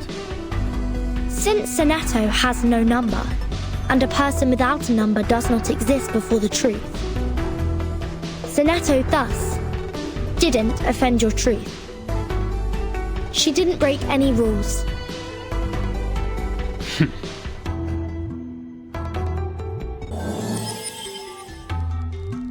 Objection!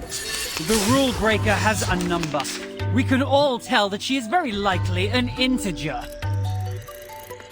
Therefore, she should be identified as an unknown number, not void.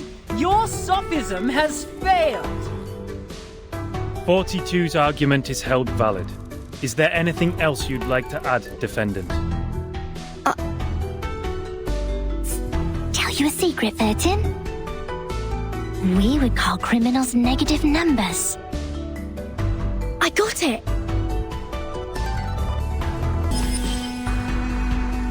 It is easy to prove Senato's innocence. According to the law of the excluded middle, Senato either committed a sin or committed no sin. The two statements cannot be both false at the same time. Since we consider a criminal as a negative number, and a non-criminal as a positive number, Senato at present is considered an unknown number.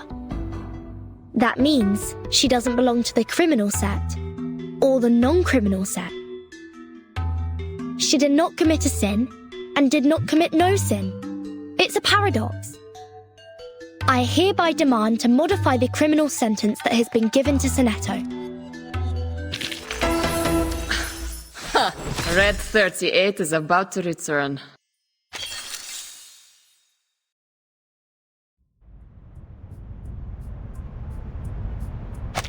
The law of excluded middle. A good sophism. Good for you to create a paradox from one sentence of my argument. But pitifully, you've made a fatal mistake.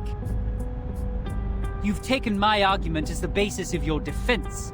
I said people without a number should be expelled from the Hall of Truth. You don't have a number either, Miss Outsider. Based on my argument, which has also been approved by you, I argue that all your arguments are invalid.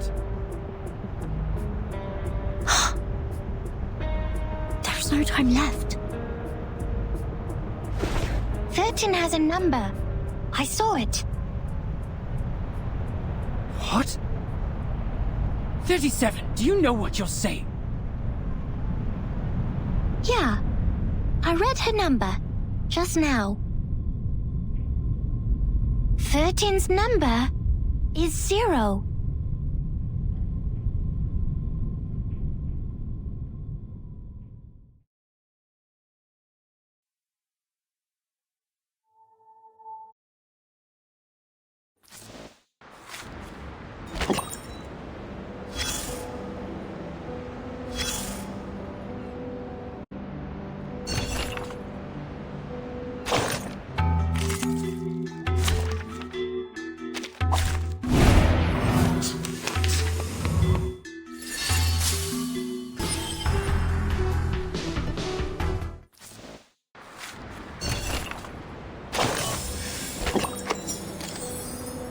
Come closer. That's right. Take a few more steps and immerse yourself in the shadow, including that hat. You don't want those good ears to hear this private conversation. That pad of paper from the miss, yes, the one wielding the ruler, is quite valuable. I can tell it is of a certain age and records quite a lot of anecdotes. One visitor to the island took out a baguette from his luggage. To share it with others, he made an attempt to parcel it off. Another visitor fell to the ground and happened to sit on a quart measure and break it. You can learn the punishments for them from the paper. The former was thrown into the sea, while the latter into the further sea. Only God knows how this wine-dark sea holds so many visitors. Oh, the debate! That's really a pain in the neck for that logical, pragmatic assistant of yours, isn't it?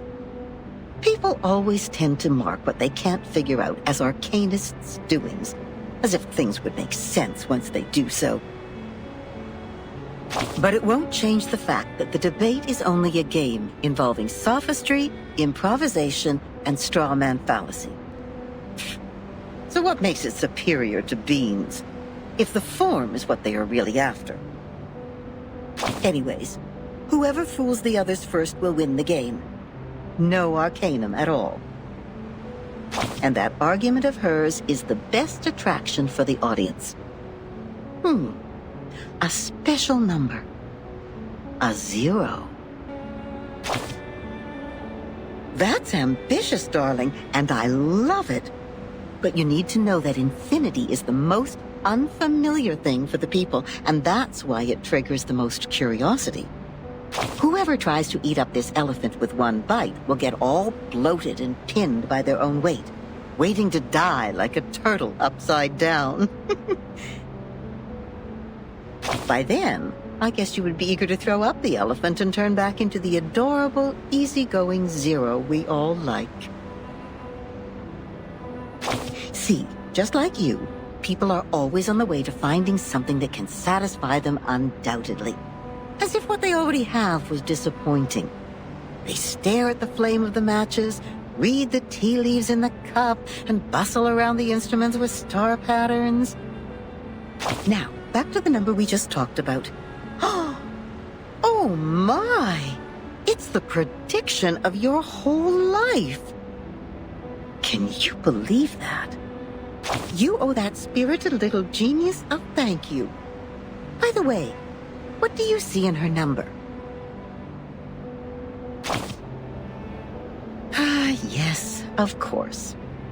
37 is larger than 0. But it's not so stable as 0. These prime numbers, they are just hard to divide because they have very few things in common with others. That's why she's always so energetic, highly and solely focused on what she takes an interest in. She has nothing like the characteristics of the ones you know in the Gray and White House.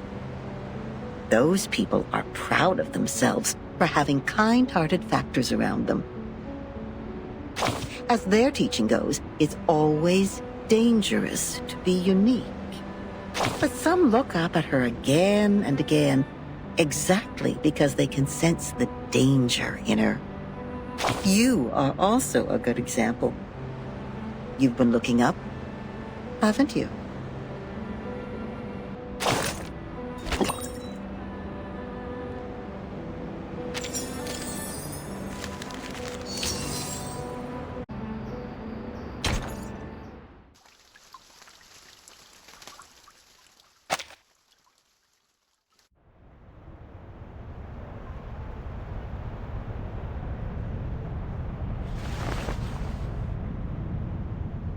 "37. You just said Vertin's number is 0. Do you know what it means?" Very clearly. Would you be able to submit proof to a Peyron? No problem. Half of you in this hall have put in the pebbles. If 37's argument is found to be true, every argument Vertin has spoken in Sonetto's defense will be deemed valid. Sonetto will be exempt from the punishment. I will announce the result once 37's proof has been validated by a Peyron. Thank you for your time.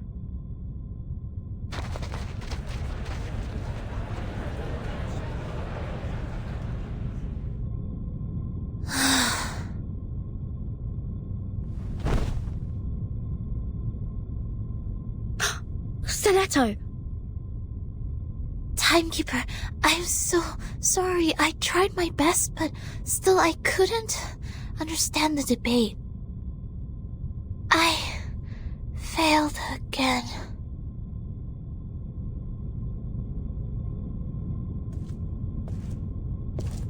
What happened to her? Come here, little girl. We need to move her outside.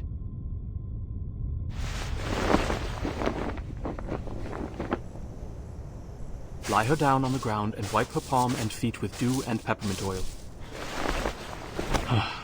That would be okay.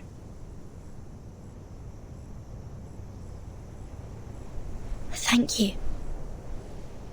You're welcome. The distinguished number 0.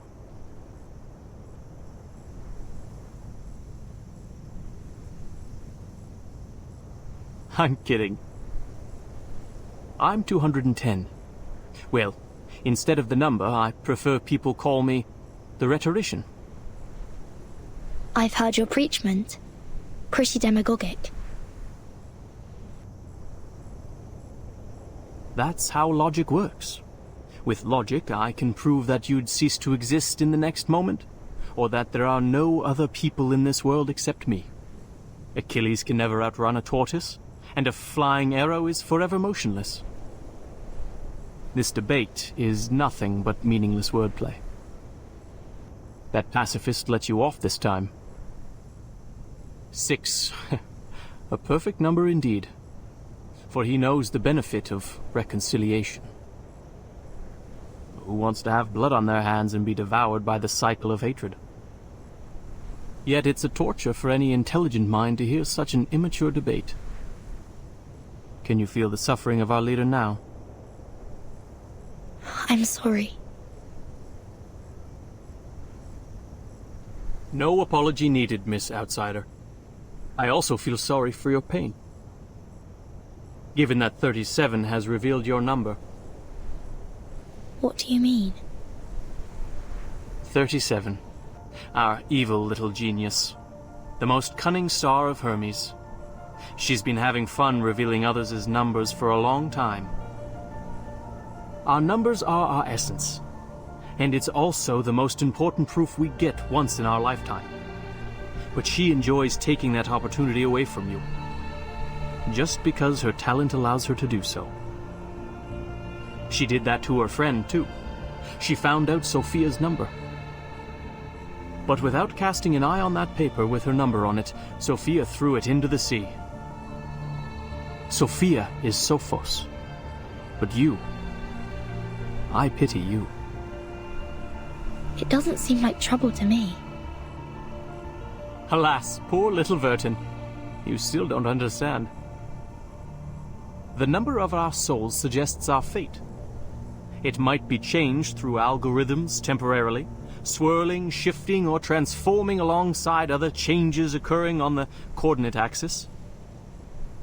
But in the end, we can only be ourselves. 1 is thought. 2 is opinion. 3 is wisdom. 4 is strength. 5, enthusiasm. 6, harmony. 7, order. 8, philanthropy. 9 is restraint, while 10 is completion. 0, however, is in the middle of the axis, the origin of the frame of reference. It's neither positive nor negative, neither prime nor composite. Things are ever changing, but you stay the same. Your loneliness also lasts forever. This is your fate. Being exposed in full view of the crowd, yet you know nothing about it.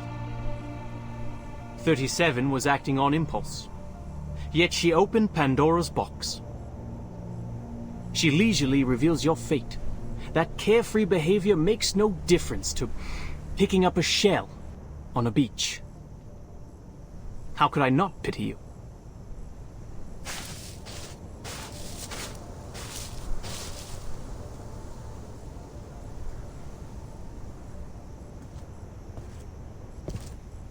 Miss Vertin.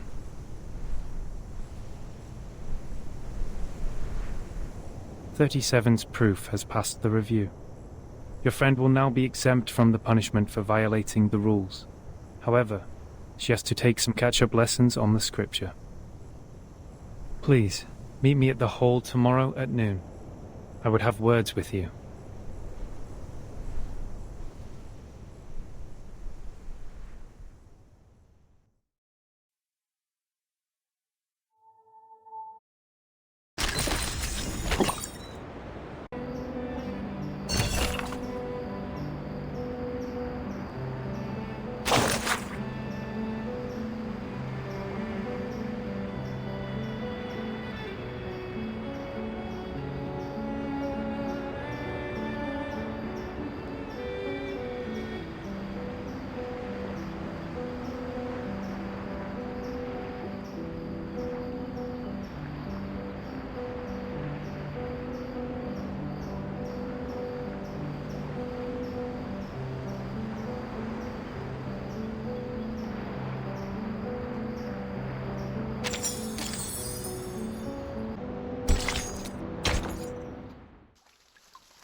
Before this negotiation begins, I wish to tell an allegory to the two of you.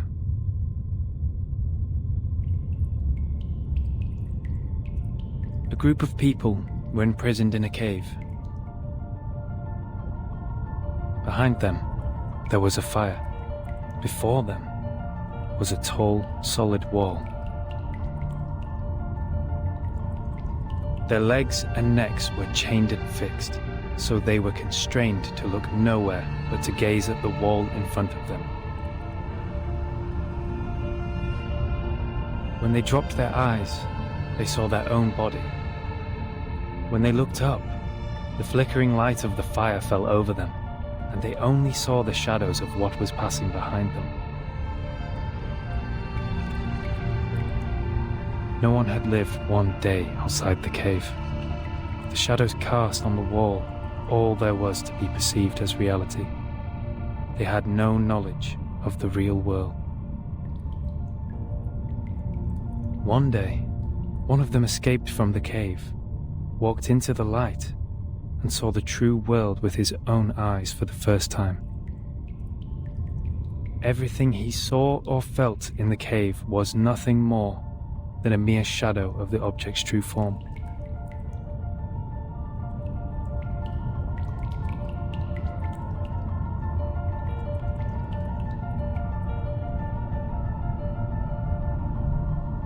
Our world is a poor one, Miss Verton. The phenomenal world is the cave in this allegory, where we are surrounded by shadows or some humble fractions of the truth. It is ugly, frivolous, filthy, perishable, subject to decay, and filled with hollow desires and meaningless struggles. Only the wise can walk out of that cave and see the world as it truly is. In that eternal, transcendent world, everything is in its most perfect form. I pray that you, Miss Verton, the representative of St. Pavlov Foundation, and you, Miss Arcana, her counterpart of Manus Vindicte, would pay heed to my words. Everything you've been fighting each other for means no more than some fragments of phenomena to us. There's only one thing worth doing. That is, to seek higher wisdom, develop one's virtue, and achieve greatness in life. We have never set foot on the soil dampened by the storm, nor have we ever been involved in the disputes brought by the torrents of time. I beg you, do not take your conflict in the phenomenal world into the realm of truth. For certain. It was never my intention to sully the sanctuary of truth. Then, to prevent a situation like this from happening again, I would like to ask you two to carve your names on these 2 stone bangles and drip a drop of your blood on each of them. Once the bracelet is put on, no one will be able to remove it. From now on, as long as you're on this island, none of your people will draw blood from one another, or the bangle shall draw all the blood from you. The peace agreement is so decided.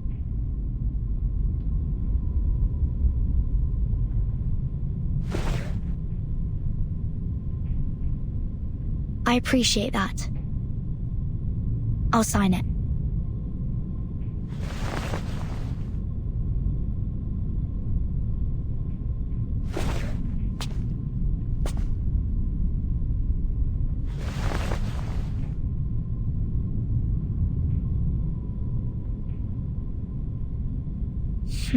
The peace agreement.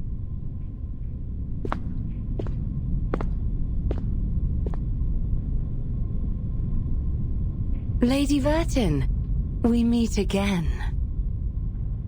I wish the best to thy friend. She's doing well, thanks to you. You're most welcome. Thou shalt quench, for times hath changed. I would not wish to shed even a drop of Arcanist's blood in vain. But Schneider should be the victim of a merciless bullet?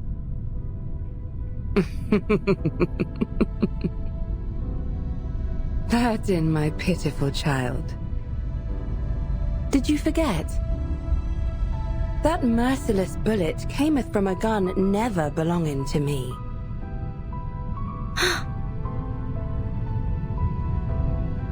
What's Manus Vindicte's purpose to be here? Hearken the archaic wisdom. Just as thou doest.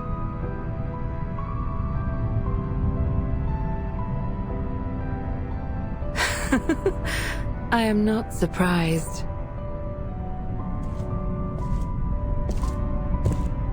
I adore thy visage, Lady Verton, emotionless in the storm.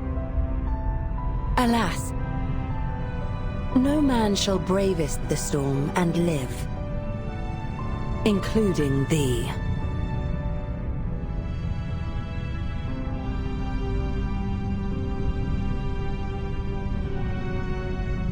A wooden box in the Elitiao's base has my name on it. Was that your doing? Sadly, it wasn't. I hope thee findeth the answer satisfactory.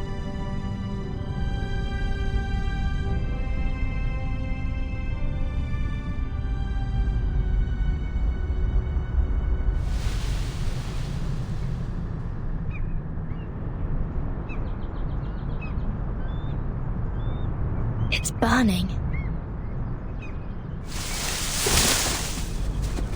Is that Miss Arcana? Miss Arcana, please, don't go! Save us! And save us!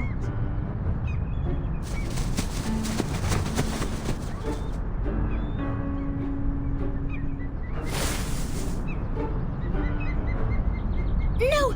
Come back! Come back! You ignorant foreigners! I just started introducing vectors and matrices, and that's the most interesting part! Verton! Great! You always show up at the right time and right place! Stop the masked people! Whatever it takes!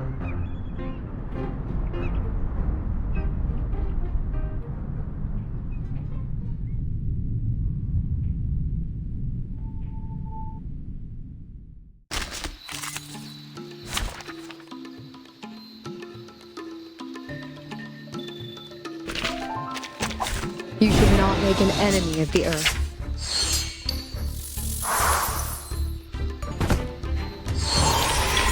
They are much naughtier than the Foundation's kids.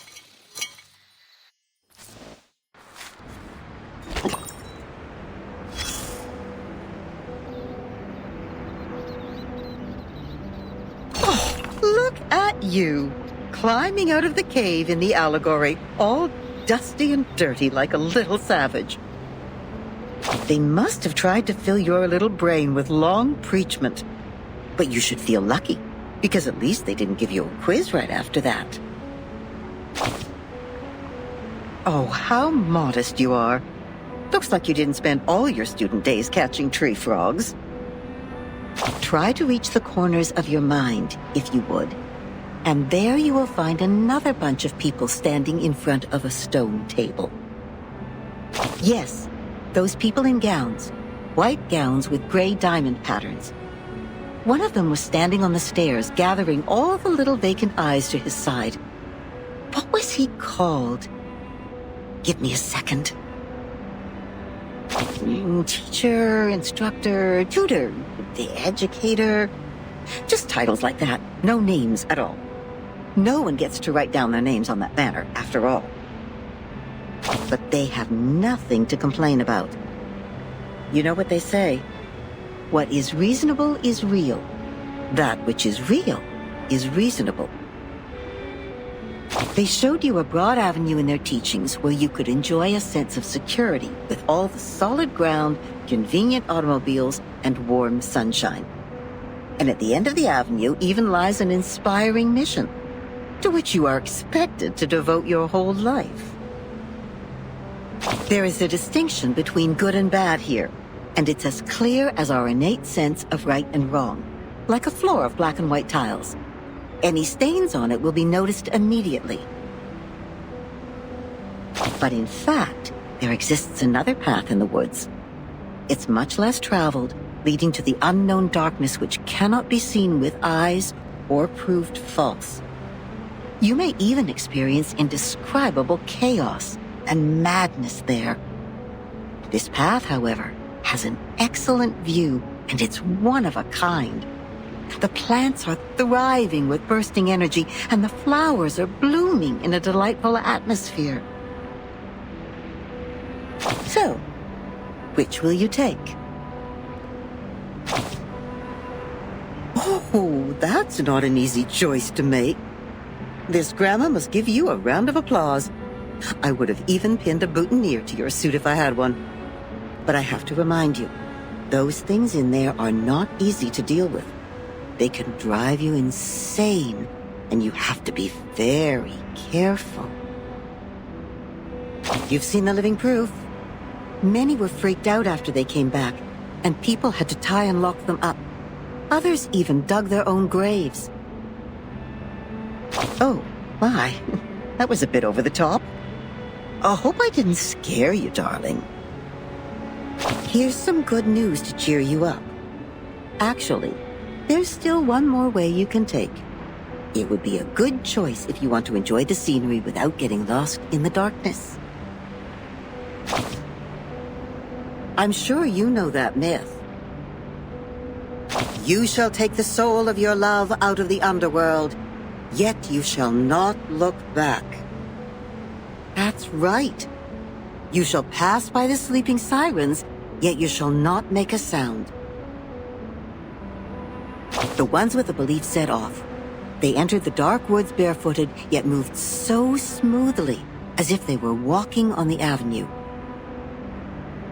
They kept their mouths shut and eyes forward. They never turned back, never picked up what was not theirs, never set foot on the forbidden lands, and never looked straight at the sacred greatness. They showed frugality, patience, and wisdom in the face of hunger and danger. So the beasts continued to lurk in the shadow, and the ones with the belief passed through the woods safely, until the path disappeared along with the direction sign. Then the first one to look back gave an exclamation before being exiled. Think about what I just said. That which is real is reasonable.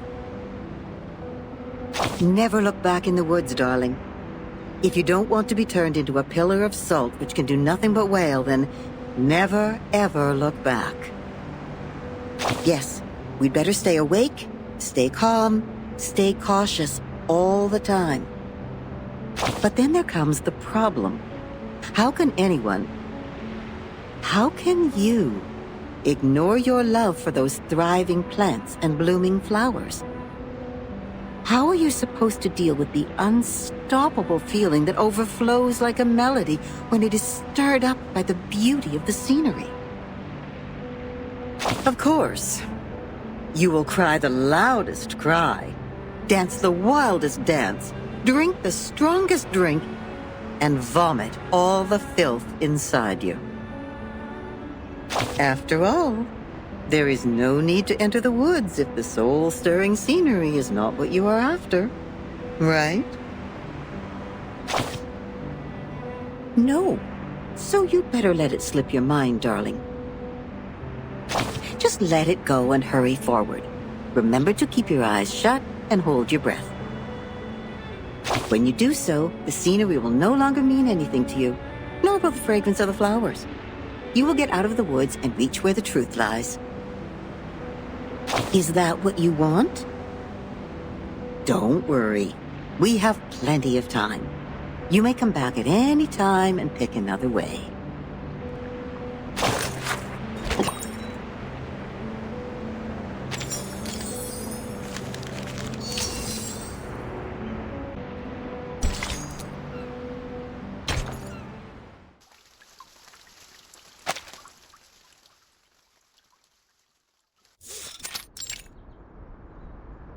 Congratulations, Miss Sonetto.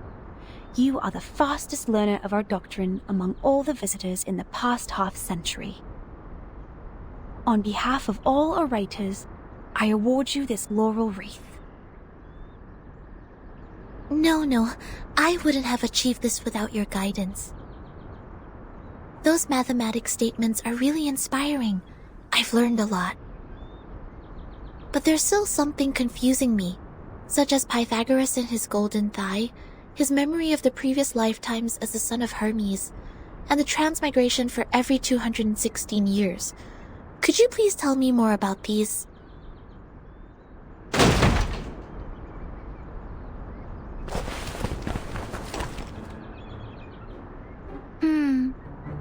Why would people fail to see the charm of the matrices? This is not right. I need to spend more time on teaching. Anyone, save us! Thus my journey of art is doomed to fail. I really don't want to study maths anymore. Help.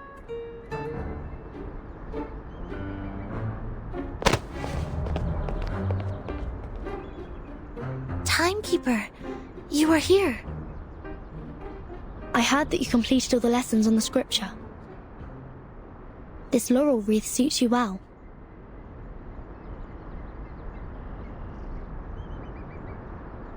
Timekeeper, I'm sorry. At the assembly, I failed to understand the arcanist's logic. It was totally different to the debates I have participated in. But now I have... That was not your fault, Sonetto. It is now behind us. I need to tell you something more important. I've signed a peace agreement with Arcana, and the price of breaking it is... death. What?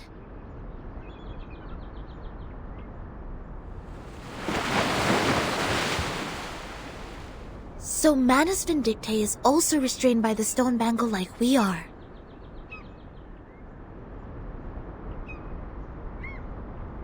Yes, she put it on without hesitation. But I don't think her purpose would be as simple as hearkening the ancient wisdom.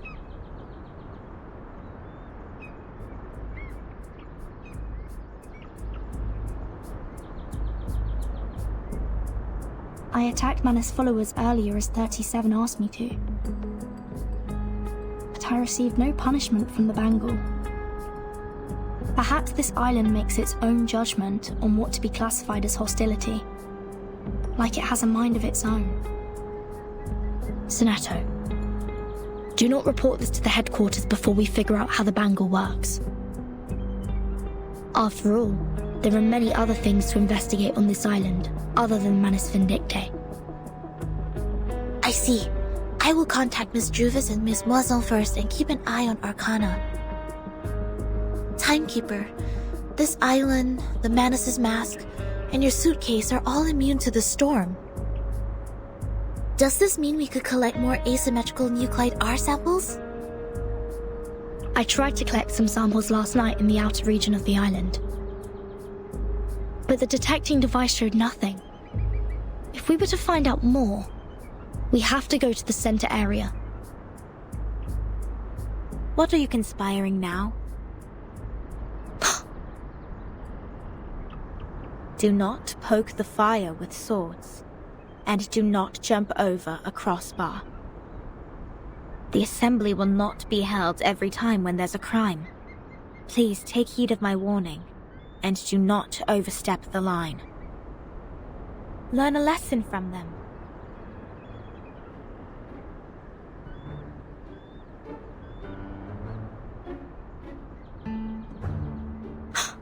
Lilia! Didn't you say you have Regulus with you safely? Apologies, Vertin.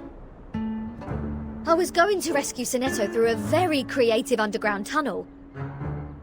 But things didn't quite go as planned.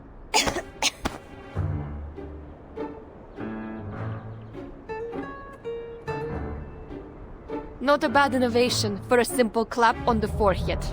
If only you didn't miscalculate the location of the explosion. This apple is grateful that it didn't get blasted into a puddle of apple jam. Warning. Shell cleaning required. Warning. I don't know why, but when I was in that cave, ideas kept flooding into my head. Though, judging by the outcome, they weren't all good ideas.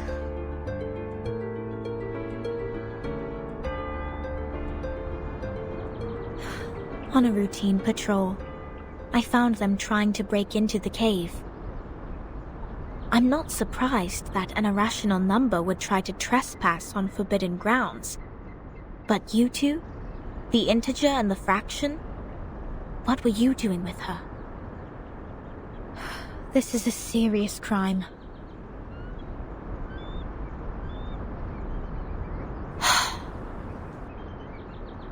Do we have to go through this debate again? It's okay, Timekeeper. I will defend Regulus. I've thoroughly studied the scripture, and this time I'm sure I can do better. Forget it.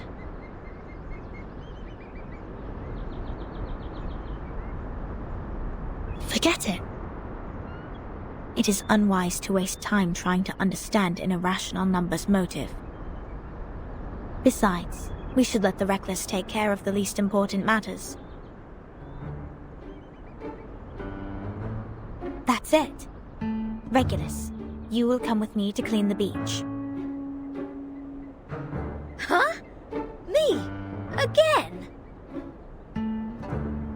Since you have too many floating points, words of discipline would not work on you. We would have suggested you study with the rest of the students here. Abstain from eating meat, bathe in cold water, rise with the Apollo star, study our doctrine, read the scripture aloud on the beach, so as to remove your floating points and purify your soul. What? I won't do any of that. But taking your peculiar character into consideration, I decided that some compulsory labor would be the better option.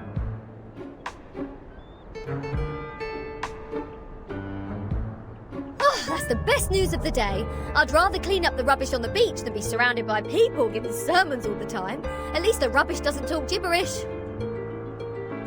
I'd be dead if you didn't change your mind. Regulus, studying the scripture is not that scary. They will teach you and guide you until you take full command. Just like taking lessons at school. Huh? Is that what schools are like? Haven't you been to a school, Regulus? Haha! A great pirate would not remember trivial matters as such. So, where were we? Which part of the beach needs to be taken care of by the great captain? My laboratory. Whoa! Where did you pop up from?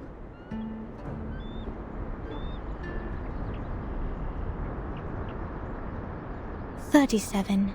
Aren't you supposed to preach to the visitors?" I've seen their numbers. A group of negative repeating infinite decimals. They will achieve nothing but to repeatedly step in the river of mistakes. I gave up on them. Fine. Those of you who are complicit in breaking into the cave will also be sent to labor. Sonetto and Lilia will come with me to patrol. Regulus, you can go clean the lab. As for Verton, you will assist 37 with her study of the emanation. Don't waste more time on the trivial matters of the phenomenal world, integers. That was the sole reason you were on this island, was it not?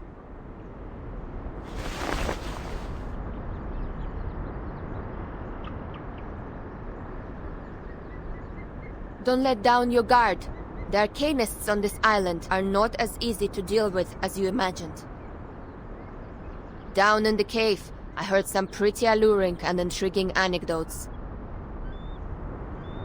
Miss Lilia, this way. You will cover this area. Stay on the radio.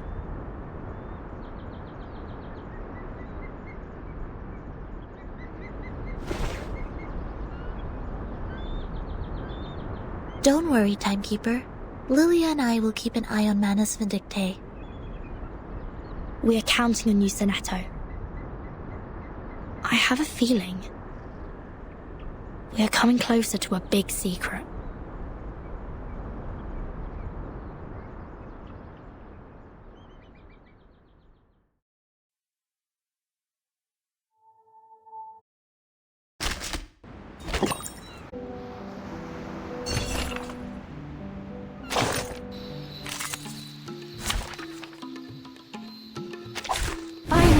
Some interesting work.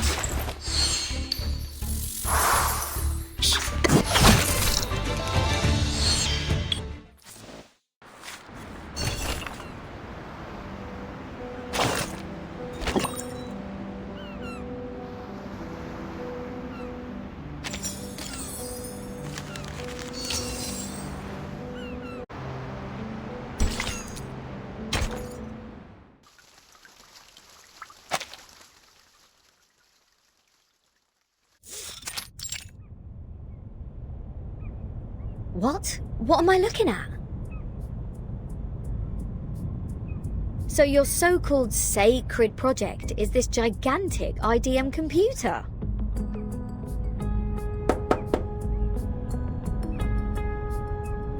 I was curious about them during my stay in Laplace. Those later versions of the model are so much better than the 66 ones. But this one doesn't seem that far advanced to those. This is not a junk piece the man has sold you, is it? Items of the phenomenal world are all a waste. This one is long broken. After the emanation, we couldn't find anyone to repair it. Why do you keep referring to the storm as the emanation? What does the emanation mean? It is the waves of Numa. We are the expellees of the world of forms. We were banished to this damp and dark cave. Everyone here is obsessed with the fake light on the wall, but forgets to look for the truth. Numa, however, will lead us to escape the cave and return to a more supreme realm. Eh? You make it sound like we're living in piles of rubbish. Aren't we? Of course not. If you ask me, I'd say you have absolutely no idea how wonderful the outside world is, because you have never left here to try it yourself. Dr. Pepper, the music festivals, Rory Storm, the Hollies, and the Rolling Stones. Oh, there are too many to count. If it weren't for this sick storm, I would still be riding a motorcycle in one of those races in London. Your soul must be pretty contaminated. And the computer, they can calculate extremely large numbers within seconds, better than hundreds of thousands of you combined together. In the case of numbers, it's not the bigger the better. Also, this computer has never played a useful part in our study. Come on, mate. You people just leave it in a cave.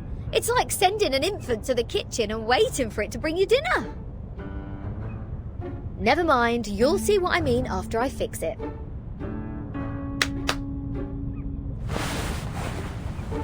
Can you fix an IDM Regulus? No, but I've seen the Laplace people do it. Shouldn't be too difficult, I assume. Oh, the dust! When was the last time you sent people down here to clean? Oh, some critters are nesting here. Oh, did I break into your party? Bertin, come give me a hand. They won't let me touch them.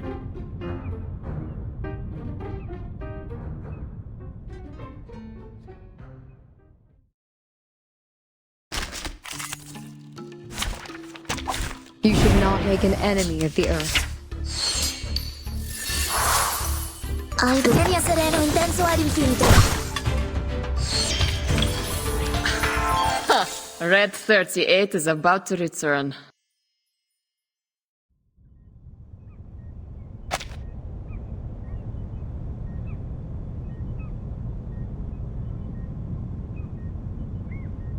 You fixed it. It's great to have you clean the laboratory, Regulus. Your floating point immediately reduced. Oh, is that a compliment? Sounds like one to me. Thank you. It's a wordplay, Captain. Infinity minus any numbers still equals to infinity. Oh, fine, fine. I should have given up the idea of changing your eccentric sorting system a long time ago. What's the meaning of humans inventing computers if these machines were only left here for some critters to nest in? Thanks to you, now we can have a look at the previous models, Regulus. But it's a pity since it only has the data before 2003. Everything in the past 4 years has gone missing.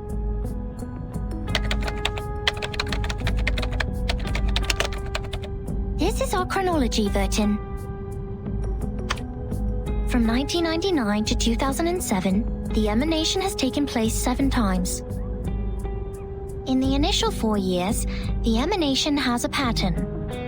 First, it brought us back to the 90s, then the 80s, and then the 70s. After that, it suddenly leaped to the 30s. In the subsequent 3 years, it took place twice. Every record here can perfectly match what is in the Foundation's files. Wait, these are the records before 2003, you say? But this one refers to the storm in 1966, which happened recently. These are indeed the records before 2003. What's following the records is our forecast. That's to say, you prophesied the 1966 storm 4 years prior to its occurrence. How is this possible? That you are clever enough to develop such a precise mathematical model, while at the same time you just let the IDM become the home of these critters. We just worked out the patterns in the number sequences. You made such precise prediction even without leaving the island. That's incredible. You don't need to go into a river to find out the pattern of its flow. Moreover, we would send people to observe in the phenomenal world. My mother was one of them. She is the co-author of this model. Nobody knows this computer better than her. So you have a mother too? 2? 37. Where is your mother now? Like many people, she was restored to her true form. Since then, I took over this laboratory. The form, you said? 37? What is it? What kind of question is this? The form, or the essence, is what's left of you after all the fakeness has been peeled off.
Now we are listening to the New Year collection. The world-famous painting Mona Lisa was found and returned to Musée du Louvre in the afternoon of December 13th. The U.S. Congress passed the Federal Reserve Act on December 23rd, formally establishing the Federal Reserve System. The conflict between Austria-Hungary and Serbia has escalated. Bulgaria challenged the Bucharest Peace Treaty. Tension is building up over the Balkan Peninsula. In London, futurists gathered under Big Ben, celebrating the upcoming 1914. This is news of the outside world?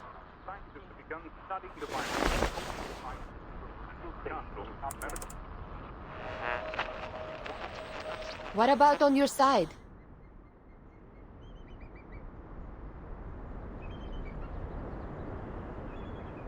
Well, I am with Sophia. Arcana's still in the hall. She hasn't taken any action so far. Got it. Please keep an eye on the Manus followers. Be mindful of the restrictions set by the Bangle. Who are you talking to?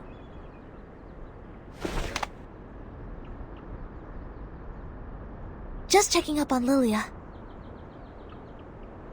Please stay vigilant during the patrol. This is the last place we need to check.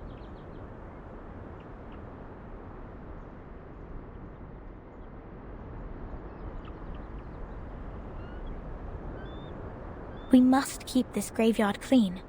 Our dead deserve to be left in peace and undisturbed by the phenomenal world.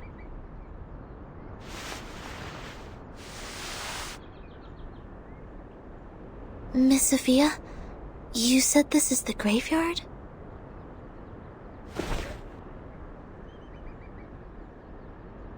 Yes, the Geometry Graveyard it is called. 4 years ago, my father was restored to a geometric body on his way back to the island. So was 37's mother, who was also on that ship.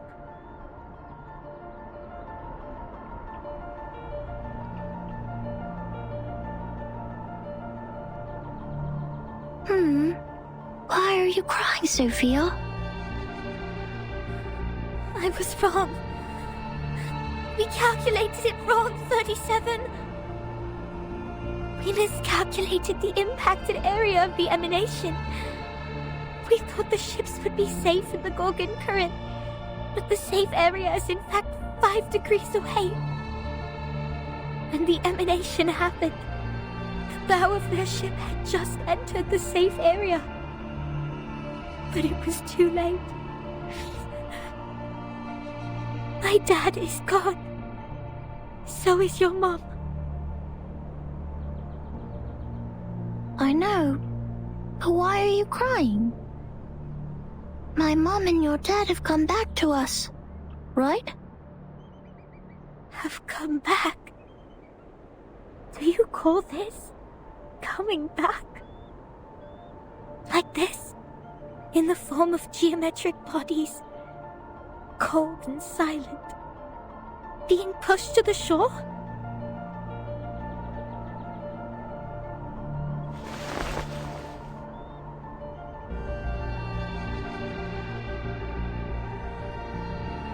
No. They have gone somewhere further. Look at them. These geometric bodies. How pure and how elegant. I've never seen such perfect geometric bodies before. If they are not from the eternal and transcendental world of forms, how should we explain this?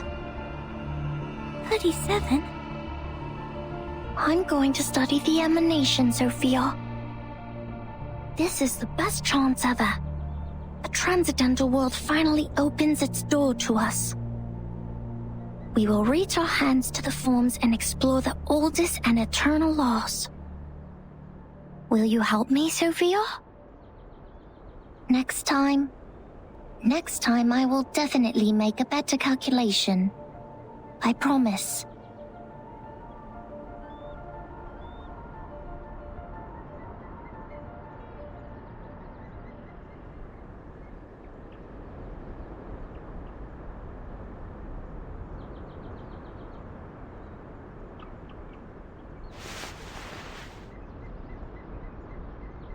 Thank you for assisting 37 with her research, Sinetto.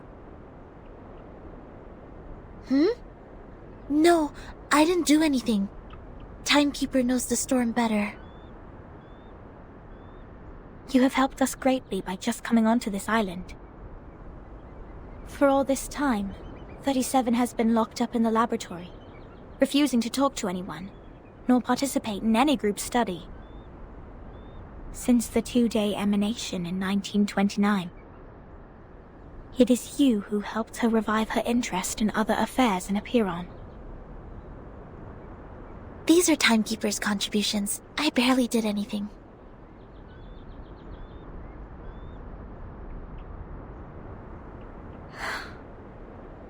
I can't help 37. Because I don't see the charm of numbers. I lack the perception that an integer should have. That's why I can't see my own number. The number's charm? Sorry, I have never thought about this. For me, Arcanum is my inborn mission. If you ask me, you are an unbelievably excellent Arcanist. You can flatten the ground, clean up the beach, and rectify errors. You did it in an efficient and precise manner, which is already an advanced ritual. Any students who have sworn to knowledge can do this easily. They aren't doing my job because they wish not to waste time on these trivial fragments of the phenomenal world. Because they have seen the truth.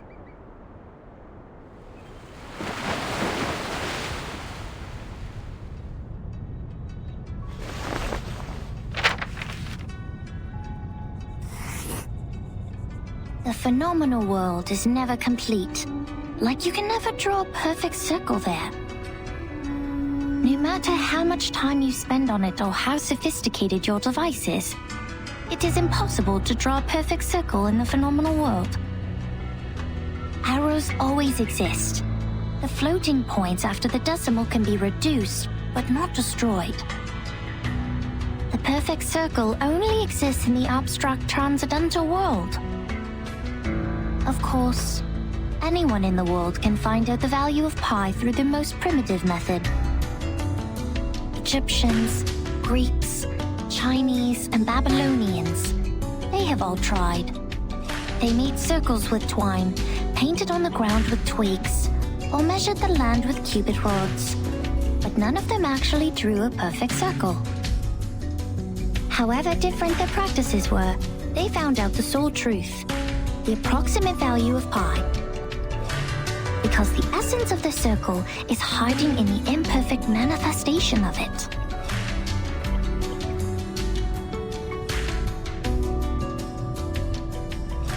This is the truth.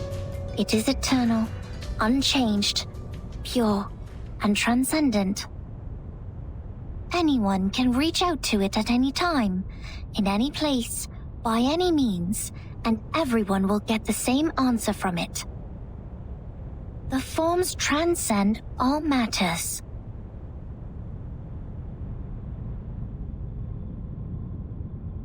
The world of matters we live in is being flooded and destroyed by the tides of Numa. When the tides recede, what is left on the beach is the essence. This doesn't sound right. Let me think. How come your theory reminds me of the Manus Doctrine? 37. We see the storm very differently. Among all the other things, we saw it first of all as a disaster. But earthquakes, floods, volcanic eruptions, these are also disasters. These catastrophic events happen not because they have a reason to destroy. They just happen in this world, like we do. This is what my mother taught me. She must be proud that she's a perfect geometric body now. I'm sorry for mentioning your mother. Why do you apologize, Furton? Are you feeling guilty? This is a very unusual feeling for a number like you. I don't get it. Why did you say my number is 0?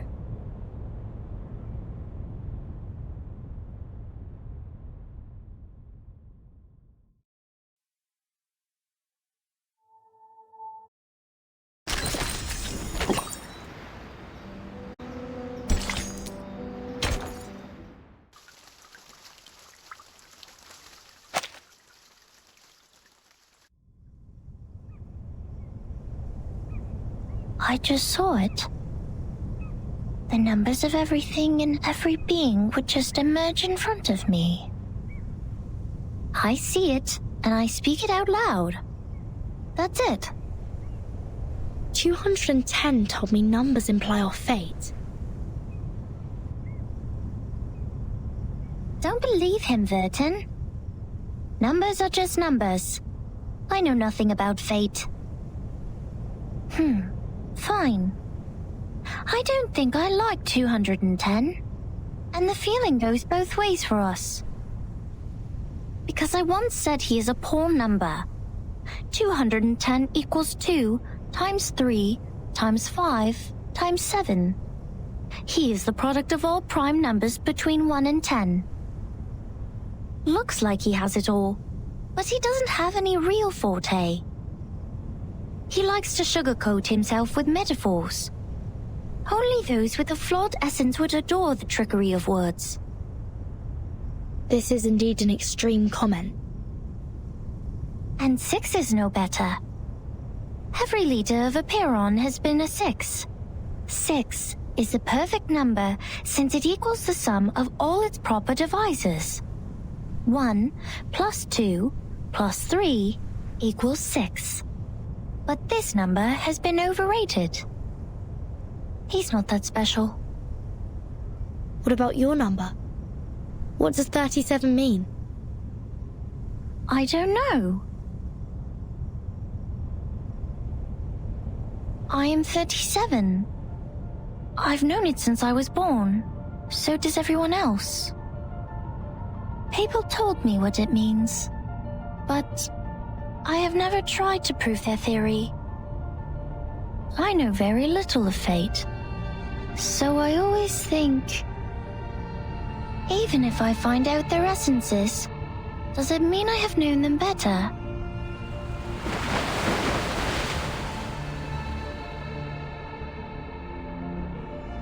"37 once tried to tell me my number.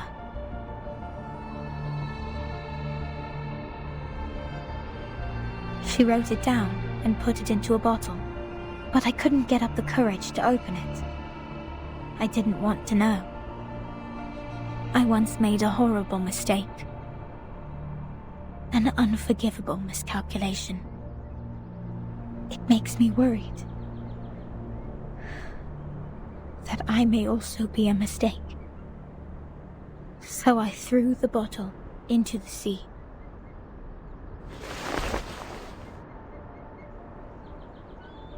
This is how 37 is different from us. We are all prisoners of that cave. Only the wise one can find her way out of the cave and return to rescue the rest of us. I'm the ignorant prisoner who sits, and she's the wise one who returns. I will be crushed into dust by the truth, while she will be the star shining above it.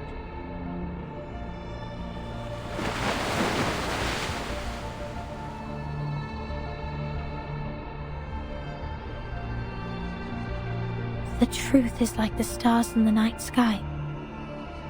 Beautiful, but cold. It has been there long before my existence, and will stay that way long after I'm gone. It sheds no tears for the weak, nor laments the tragic fate. It's forever bright, and always moving forward. The person who avoids the truth is not qualified to study it.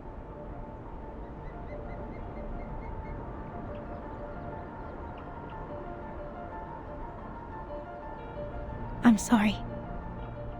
My interpretation has been emotional. No. I think I kind of know how you feel, Miss Sophia.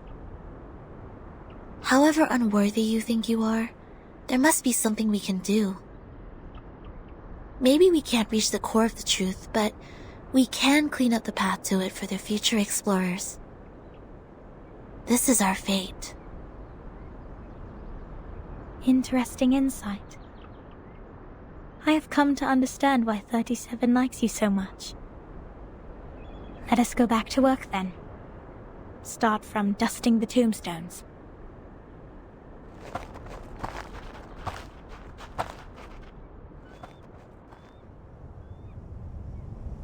Alright, I've had enough of these Sol Numa-related idle topics. I want to have a look at your model. Wow, seriously? How did you get this far?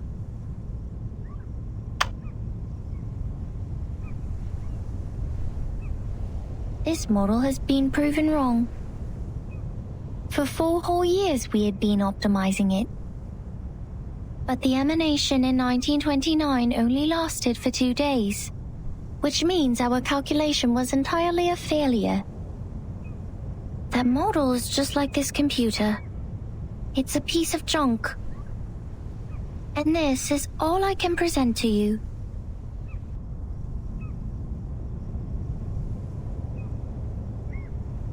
No, it's not junk. I think I know why your model didn't work. What? Manus Vindictae has changed history. They accelerated history, forcing historical events to happen earlier than they were supposed to. Thus, the storm in 1929 occurred sooner than it should. No way!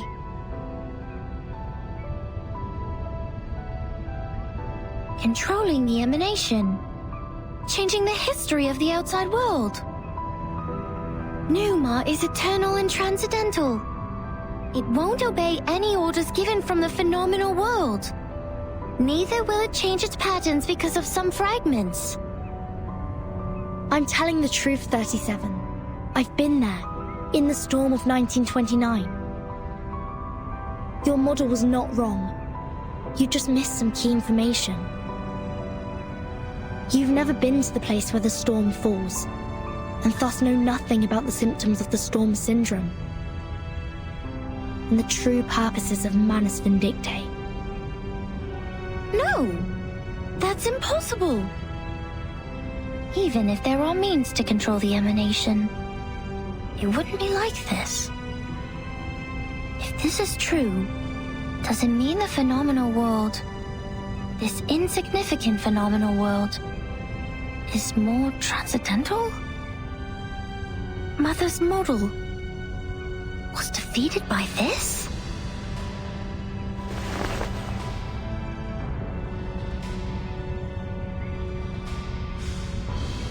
Vertin, could you give us proof? The proof that Manus Vindictae accelerated history and triggered the emanation. I swear I wasn't lying. No, not like this. To prove it in front of a Piron. Go to a sacred place. To the Hall of Truth. In the depths of the cave. There, everyone can see the essence of the world. I beg you, give them your proof, just like how we submit the proof of our soul number.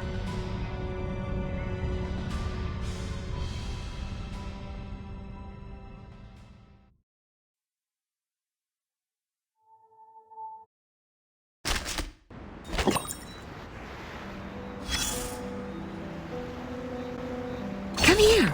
Place your hand on it. Feel the texture.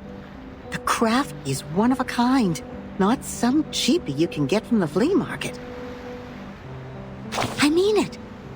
This is a Kelim, and even the most traditional, delicate, and expensive kind.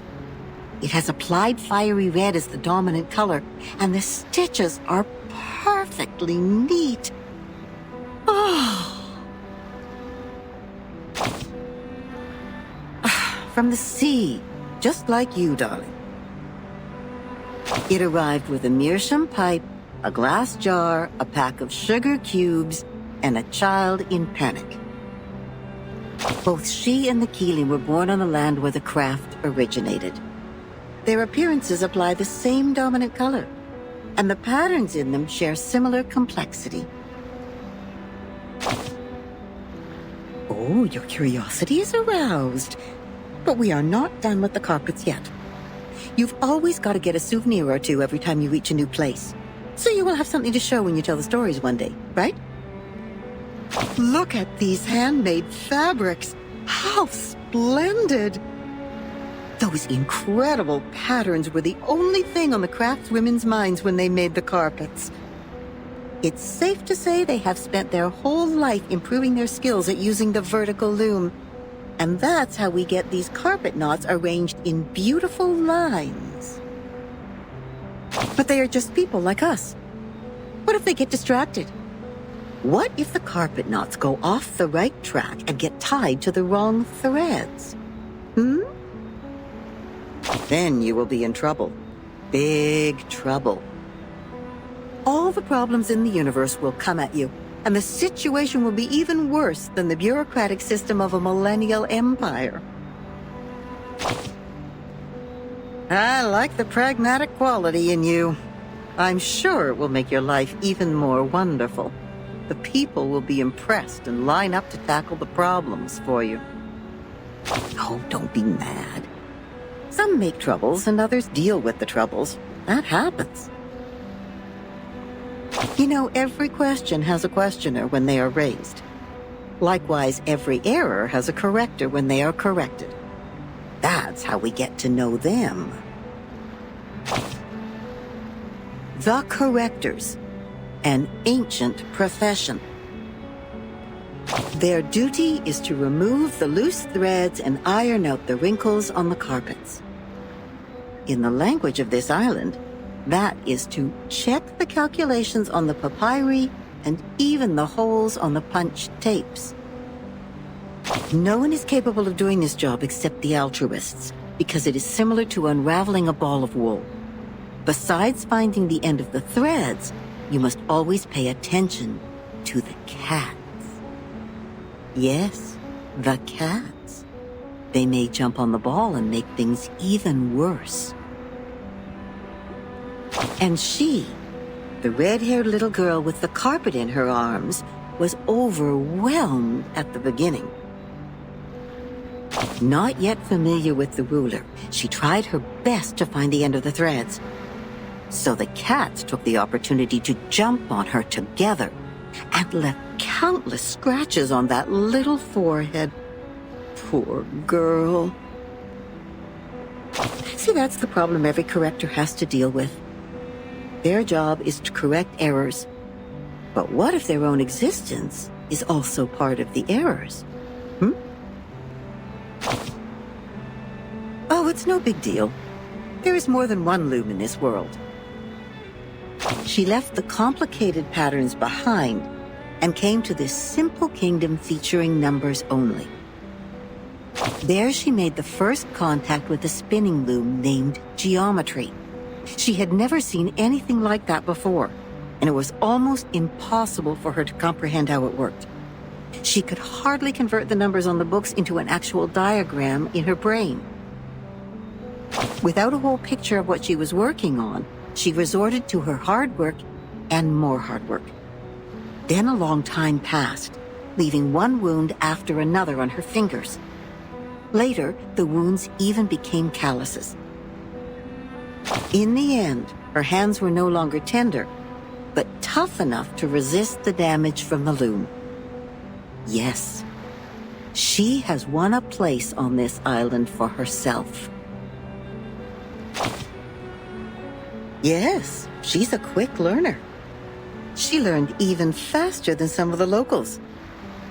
But that was not enough, because she has been outmatched by her playmate, the leading one in the field of mathematics on the island. That girl is like a perfect piece of satin born by nature. It is decorated by the beauty of mathematics and geometry, no manual work involved. In order to reach the showcase where that perfect piece lies, and to stay on the right track and fit into the school, she has done everything she could. But, she is still the most distinctive carpet there. Anyone can tell that as long as they spend some time on the island. Oh, of course not. She's only a bit different from others. So she will continue to weave on the loom until one day the spindle pierces her callus and the fire burns everything to the ground. Shh. I should stop here. You know that mathematician who was thrown into the sea? He died because he said something he shouldn't have. Cut not wood on a public road. Open not an unwanted bottle. I don't know what to say next. I guess the best line for this circumstance is, see you later.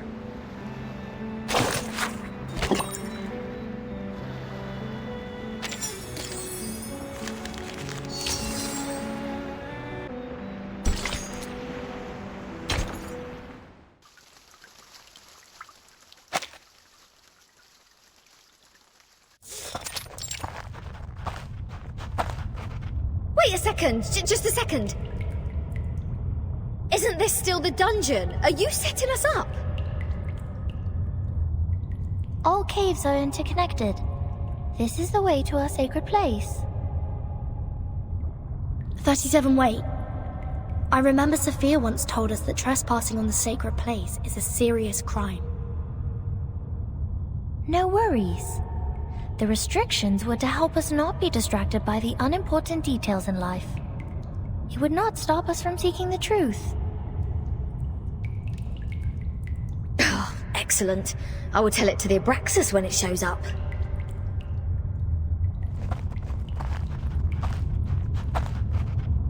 Huh? Hey, 37. Are you sure this is the right way? My heart just sank as if I took a bite of those overnight potato chips. Are you scared? Oh, you wish.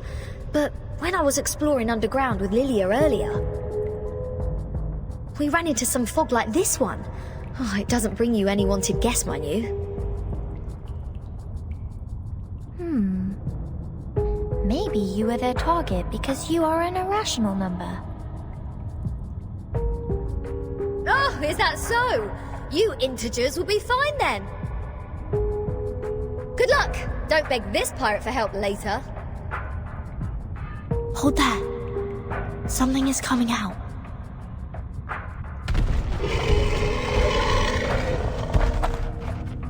Huh?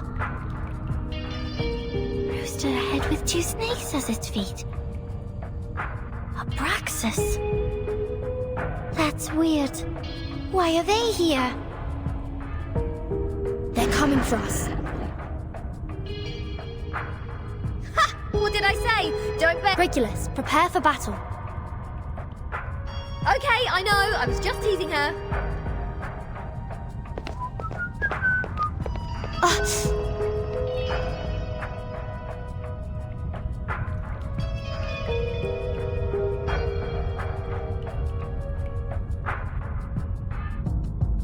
The stone bangle is activated. But they're just Abraxas. Regulus, wait for their attack. Do not kill them.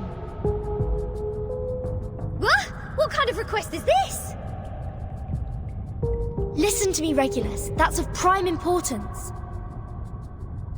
Fine. If it is of prime importance, this pirate will try her best.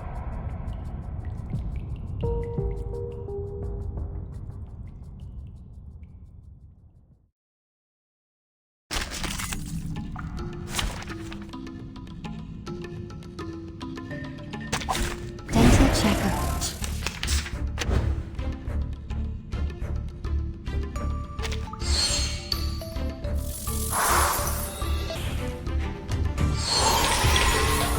much naughtier than the Foundation's kids.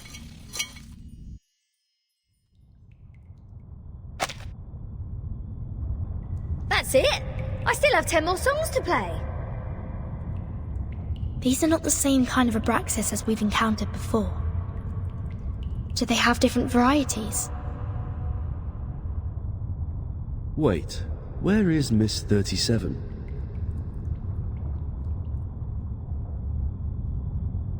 Hey! Come on, keep up! Did she just take off like that while we fought? Sneaky little... We should leave too, Vertin! Wait a second, Regulus. Do you sense anything familiar in the fog? Uh-huh, you bet. This is the first guest room we were put in when we first entered the island. No, Captain. This apple has the same strange feeling. We saw the rise of Ceres in the same kind of fog. And before that... That's the same fog as in the Elitial space. That is to say... This fog is the cause of our illusion to see the Ceres and the Abraxas' attack. Don't rush to conclusions. Follow 37 first. Oh, and what's that series you were talking about?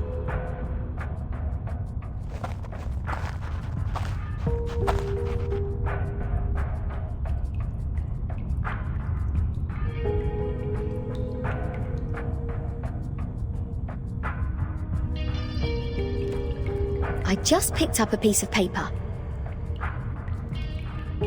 Like this, just bent over and reached to the ground.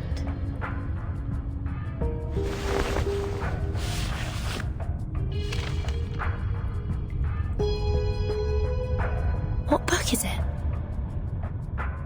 Oh, probably just some math problems left from the critter's breakfast. You never know.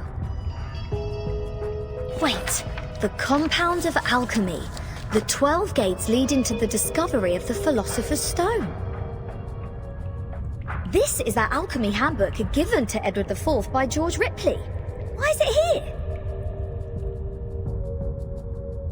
Look at this, Captain. Of the Great Stone of the Ancients by Basil Valentine. The 112 books by Geber. Emerald's tablet in Latin.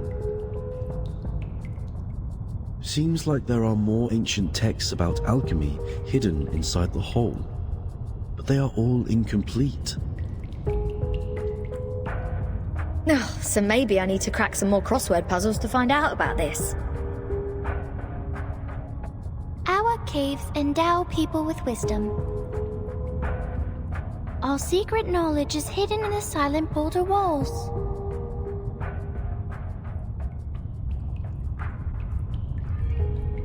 The knowledge in those books is just a drop in the ocean. Follow me, Regulus.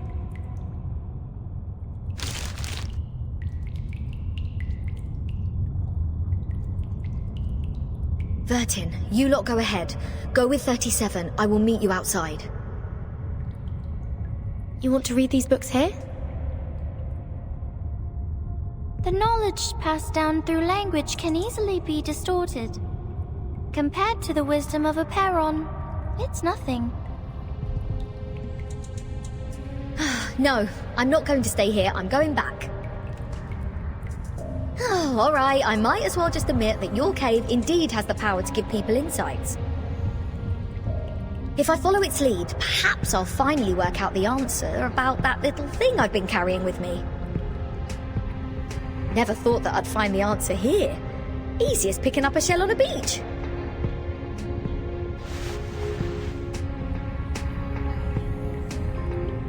What? You don't want to get closer to the truth? Of course I do. And that's precisely why I don't want to get to it so easily.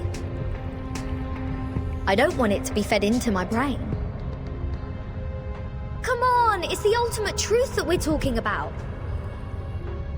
If someone just tells me the ending of Lord of the Flies before I enjoy the book, I will throw them into the sea as you people do. Oh. I only met 2 people who reject the truth. So this is the mindset of irrational numbers. I see. Thank you for being my subject of observation, Regulus.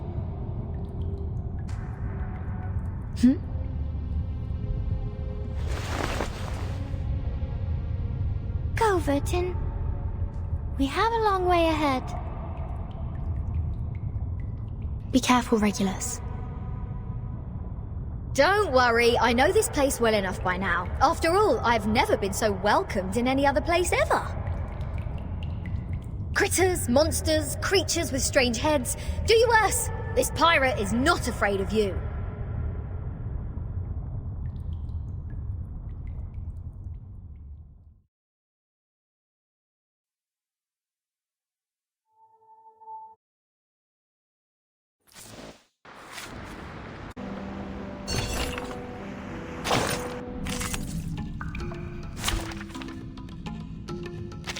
You should not make an enemy of the earth.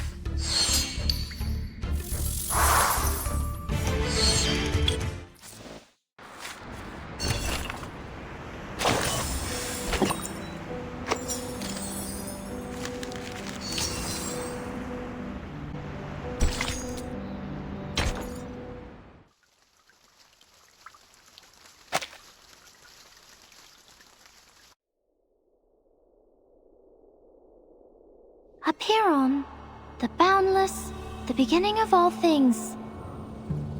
Everything originates from it and returns to it. Infinity has no start and no end. But nothing would come into existence if there's only infinity. Look up there, Vertin. Now they are presenting in their true forms. In their purest and newest forms.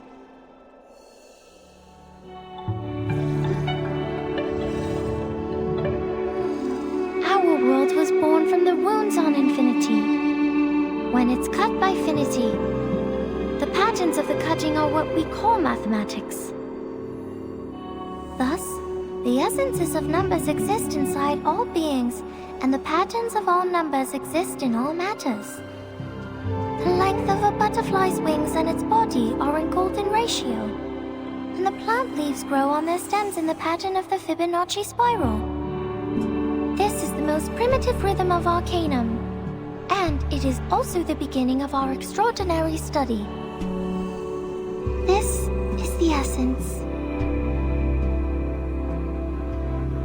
And how do I submit my proof? Close your eyes, Vertin. Only when your eyes are closed will your mind open up. Now, stay fully concentrated and recall the question you want to verify.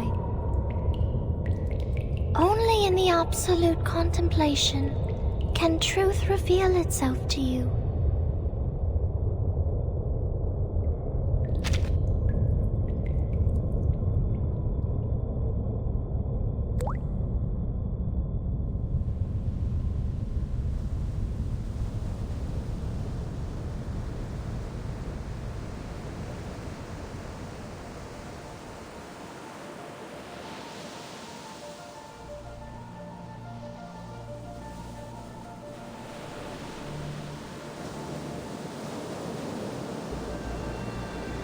The storm, the emanation, the storm syndrome.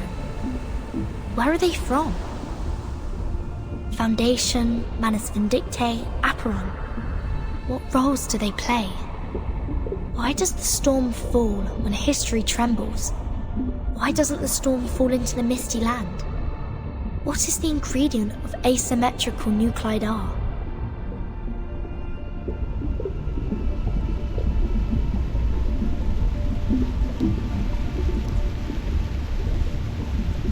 The world is a dark underground labyrinth. But Numa can guide us to go beyond all things and reach the exit. Burton, can you see it?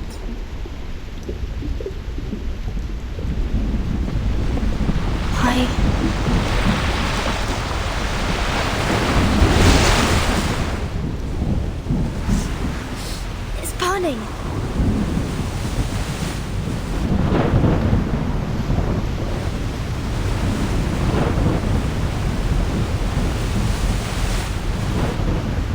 What's going on? Is somebody fighting with the Manus now? What's happening outside the cave?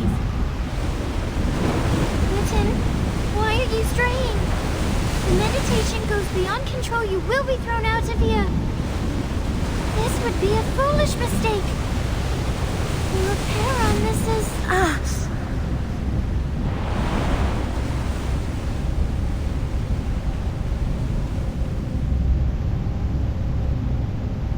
Alas, no man shall bravest the storm and live. Including thee.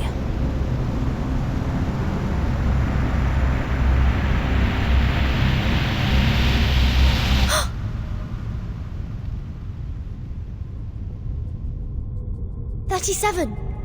37!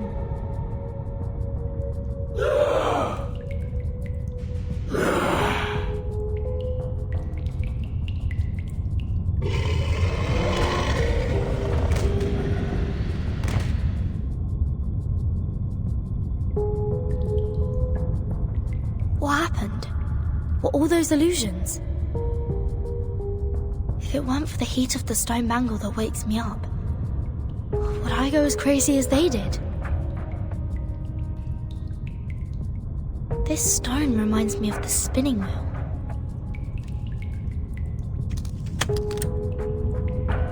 The collector of asymmetric nuclei are. If the reagent turns gold after reacting with the fog here, that means the fog contains elements that can be immune to the storm.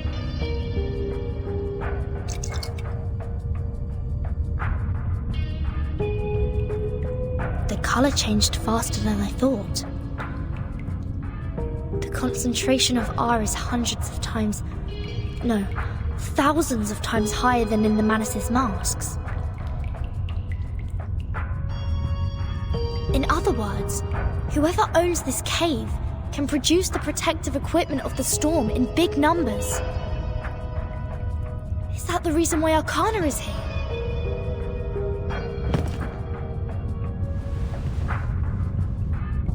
Oh, Mother, our model. Has it failed? Has it failed? I need to take 37 out of here.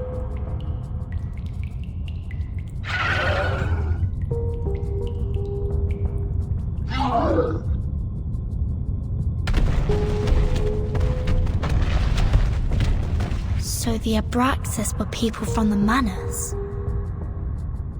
The fog here can affect people's minds, like those around the lake in my suitcase.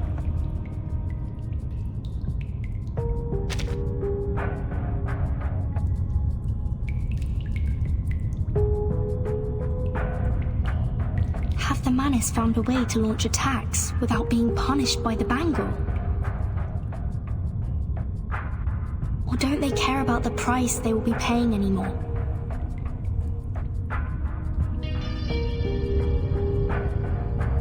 I hope Regulus didn't throw my words to the wind. I have to get rid of them first, and go out to join the others.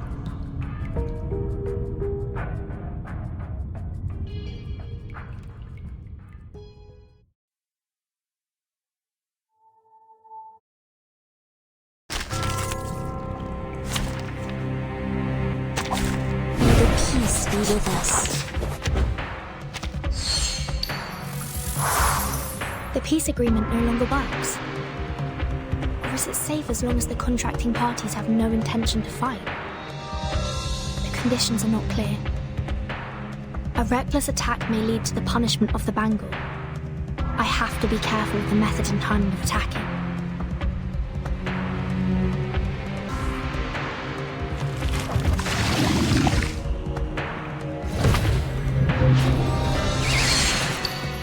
Wait. The body is melting.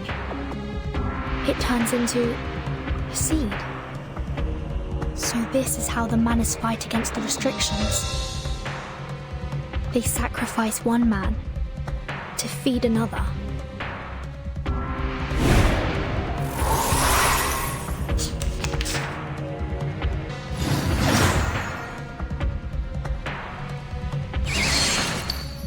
The sacrificed follower has been absorbed by the seed.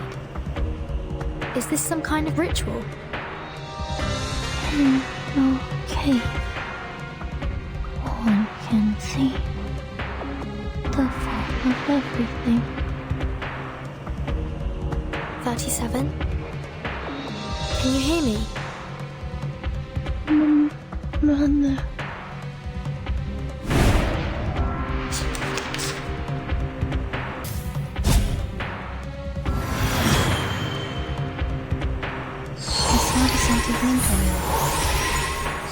The dead followers turned into geometric symbols. Is it because of the cave?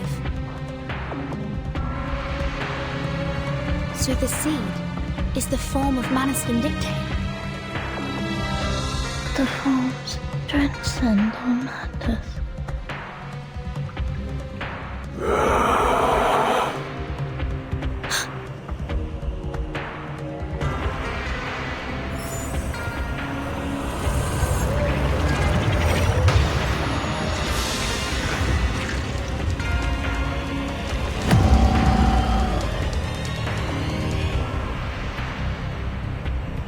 Things are not as simple as I thought. I must make a plan and exercise great care.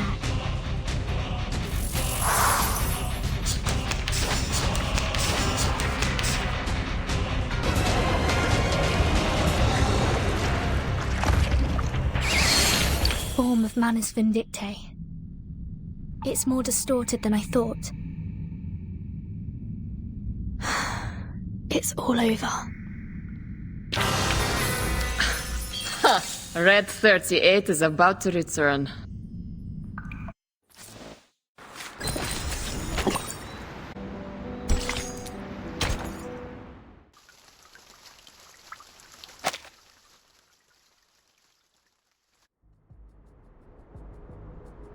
Vertin, finally!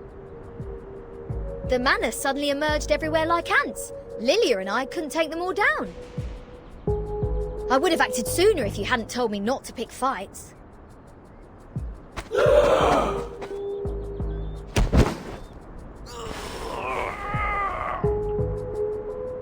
Bleen, all they want is to attack, even if their blood will be sucked out. Insane!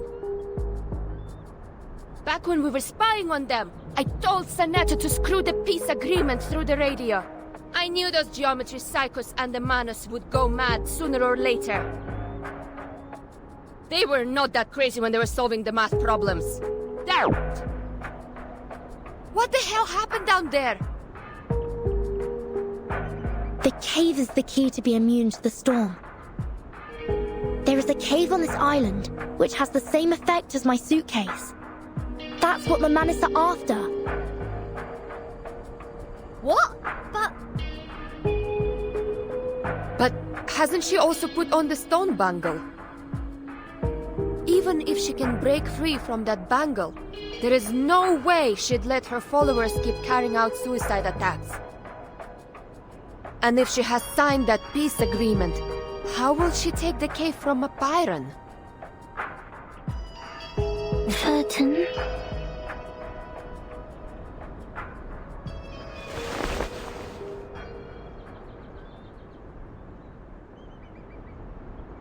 What's that?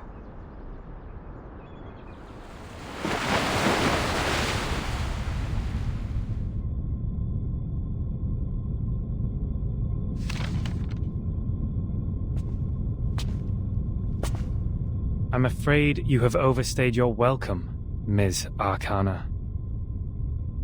I have to regrettably remind you not to overstep the boundaries, despite the great help you've given to us. I take not thought for needless disputes, but to ask a simple question.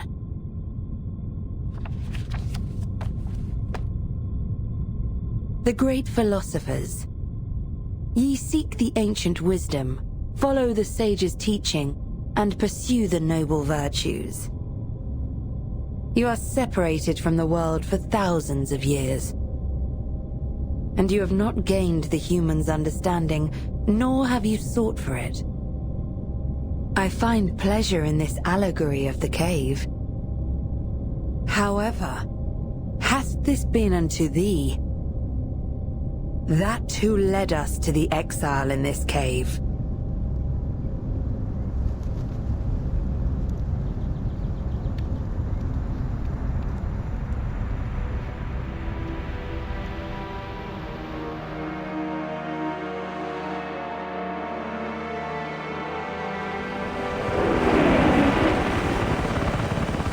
What are they? I've never seen these before. Why are they here? These things should not appear on this island.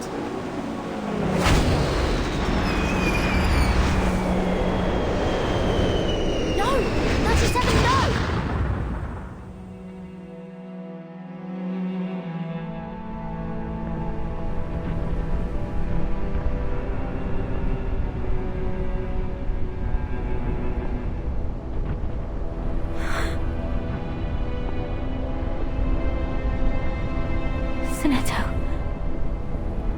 Did you bring the humans' army here?